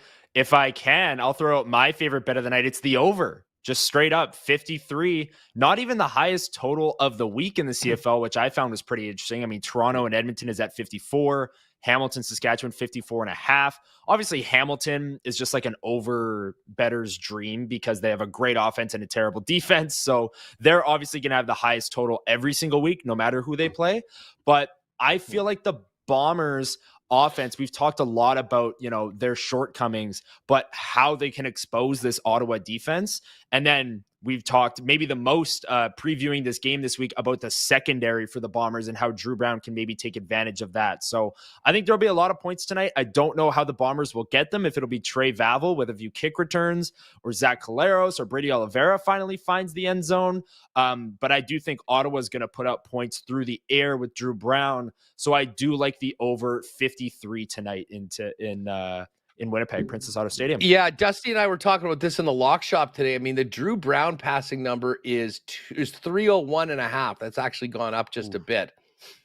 I wouldn't be surprised if he gets that. And to be honest, when you're looking at the receiving yards, whether it's Hardy at 60.5, Eugene Lewis at 71.5, Braylon Addison at 58.5. If Brown is going to go for 3 bills, you could probably bet over on all 3 of those, and I think be comfortable knowing that at least 2 of them are going to come through. But I'm not sitting here betting on Ottawa props, that's for sure. It's against my nature. I kind of like the over. And listen, the over, if the Blue Bombers can win this football game. And again, weird things happen, but I do expect that the Ottawa Redblacks are going to get theirs, which means that this offense is going to need to step up. Both Brady, Zach, the receiving core, the offensive line, everyone's going to need to raise their game a little bit from the performance, especially in the second half against Calgary, if the team is going to win. If you just want to hit touchdowns for tonight's game, Strevler, of course, short yardage, -147. Brady's -125. Very due. Let's just say that. He's very due. I think he gets in. Dembski, even money. Dustin Crum, +110. Eugene Lewis, +115. Keurig Wheatfall, +125, which is a pretty short number for a guy that's been so ineffective the last little bit. We got Dylan Mitchell at +175 and Jarrett Stearns, who did catch that touchdown pass last week. He's more than 2-1 at +210. Other Bombers, Trey Vival, +325. That's a short number considering we're if he gets a pick 6, does that hit? Absolutely. Anytime. Okay. He's playing corner tonight. Wouldn't that be nice if he got into the lineup? As we mentioned, he is starting right now, but it's all there for you. And if you want to live bet the Jays right now, +220 as they head to the bottom of the 6th inning. Another reminder, a week tomorrow, we'll be giving away that trip for 2 to the Labor Day Classic with myself and the gang with the 1930 crew and the Huss Bus. It includes transportation from Winnipeg to Regina and back, 2 nights hotel at a great downtown hotel, awesome location, tickets to the game, transport to and from the game, dinner in Regina. All you need to do, screen cap any bet at Coolbet, $10 or more. Email it in along with your Coolbet user ID and your contact information to contest@winnipegsportstalk.com. Everyone that enters will get a marble, and the lucky winner of that special marble race next Friday will be locked and loaded for an incredible weekend with all of us at the Labor Day Classic. And hey, if you do want to get in, I believe they've got a few spots left on the tour. If you want to jump on that with your friends, find out more information or contact them at the1930crew.com or at the 1930 Crew X or Instagram. Join us for what will be an incredible weekend. I know you got a wedding this year, but you got to book yourself in right now for 12 months from now, the Labor Day Classic. You've done a lot of Bomber stuff, but I mean, haven't really cut your teeth until you get to Regina for the Labor Day weekend. I know. I did my first Grey Cup last year with the in Vancouver, which was an absolute blast until the second half of the game. But yes, like the lead up and the parties and the events going on in the convention center there in Vancouver, Radio Row, joining you guys live and talking about the game. And I will, if we're all patting ourselves on the back here, Huss, I remember saying on that show that a 10-point spread or whatever it was absolutely ridiculous for a championship game. Now, I did not think that Toronto was going to blow out the Bombers, but still, that was still a very fun weekend in Vancouver. Did my first Grey Cup. Still have yet to do Labor Day. But yeah, I'll book myself in next year because it looks like an absolute blast of a time, and I'd love to do it. Yeah, I mean, again, weddings on long weekends, like there should be some sort of law maybe against those. I mean, I guess you can't. People need to do what they can do, but it should be more appropriate to say, "Sorry, I'm busy. I can't make it." I mean, on those more things. normalized. That's just normalize being busy on long weekends if people are having weddings. Hey, just before we leave Coolbet, we do still have our CFL 110 parlay up. It's moved a little bit because of that line in the BC Montreal game, but it's Toronto +1.5 against the Elks tomorrow. It's the Riders -3.5 against the Ticats. and the Lions -4.5. As I mentioned, that line is now 7, but for the parlay, it's -4.5, plus 528 in the book, plus 615 with the boost. That's in the combo cards right at the top. Coolbet.com. Again, if you haven't played there before, head on over, give it a try. Use the promo code WST for that 100% bonus on your first deposit up to $200. All right. Final words of the show, Connor. Did the Bombers get it done tonight? I think they do. We've done a lot of talking about this game, previewing it. Can't wait to break it all down tomorrow, see how it goes. But I do think they get it done. Bombers at home. Bit of a, they're pissed off because of the 1-point loss last week. I think the offense has a better game. I think Brady Oliveira has a strong night. I think the over hits, as I just said in our Coolbet segment. And I think there's a lot of Bomber fans going home happy tonight at Princess Auto Stadium. That's my official prediction, and we'll revisit it tomorrow. Yeah, I'm not betting on a cover, but I will bet a Bomber win in a tight one that will be a lot of fun to watch. Let's go 29-26 Bombers. We'll get Connor's over. We'll get the Bombers win. And Nice. As I say, favorite bet, Brady over 71.5 on the ground tonight at Princess Auto Stadium. Great show today. Thanks to Andrew Zalondek for getting us on and off the air today. And of course, Connor for being a part of the show while Remus is away. Thanks to Mike Sando. Thanks to Tom Tipple. Going to be a lot of fun talking fantasy with him all year and the gang at fantasypoints.com. Of course, Jeff Hamilton and Marshall Ferguson, who will be conducting things tonight as the play-by-play voice for the broadcast on TSN from Princess Auto Stadium. Hope to see many of you at the game. But regardless, I'll look forward to seeing you all tomorrow with a big Friday edition of Winnipeg Sports Talk. What do we have tomorrow? We've got marbles, which goes without saying. Taylor Allen's going to join me to break down tonight's Bomber game. And we're going to talk some Jays with the official Jays hype man, Johnny Junta from the Gate 14 podcast. We'll get Hacksaw to jump on. It's going to be a banger. So join us tomorrow. But in the meantime, have a great Thursday night and enjoy tonight's Bomber game. We'll see you tomorrow right here on Winnipeg Sports Talk. Oh, my God. Oh! Shut it down. Let's go home. Thanks for tuning in to Winnipeg Sports Talk Daily. Make sure to subscribe on YouTube and your favorite podcast feed at winnipegsportstalk.com.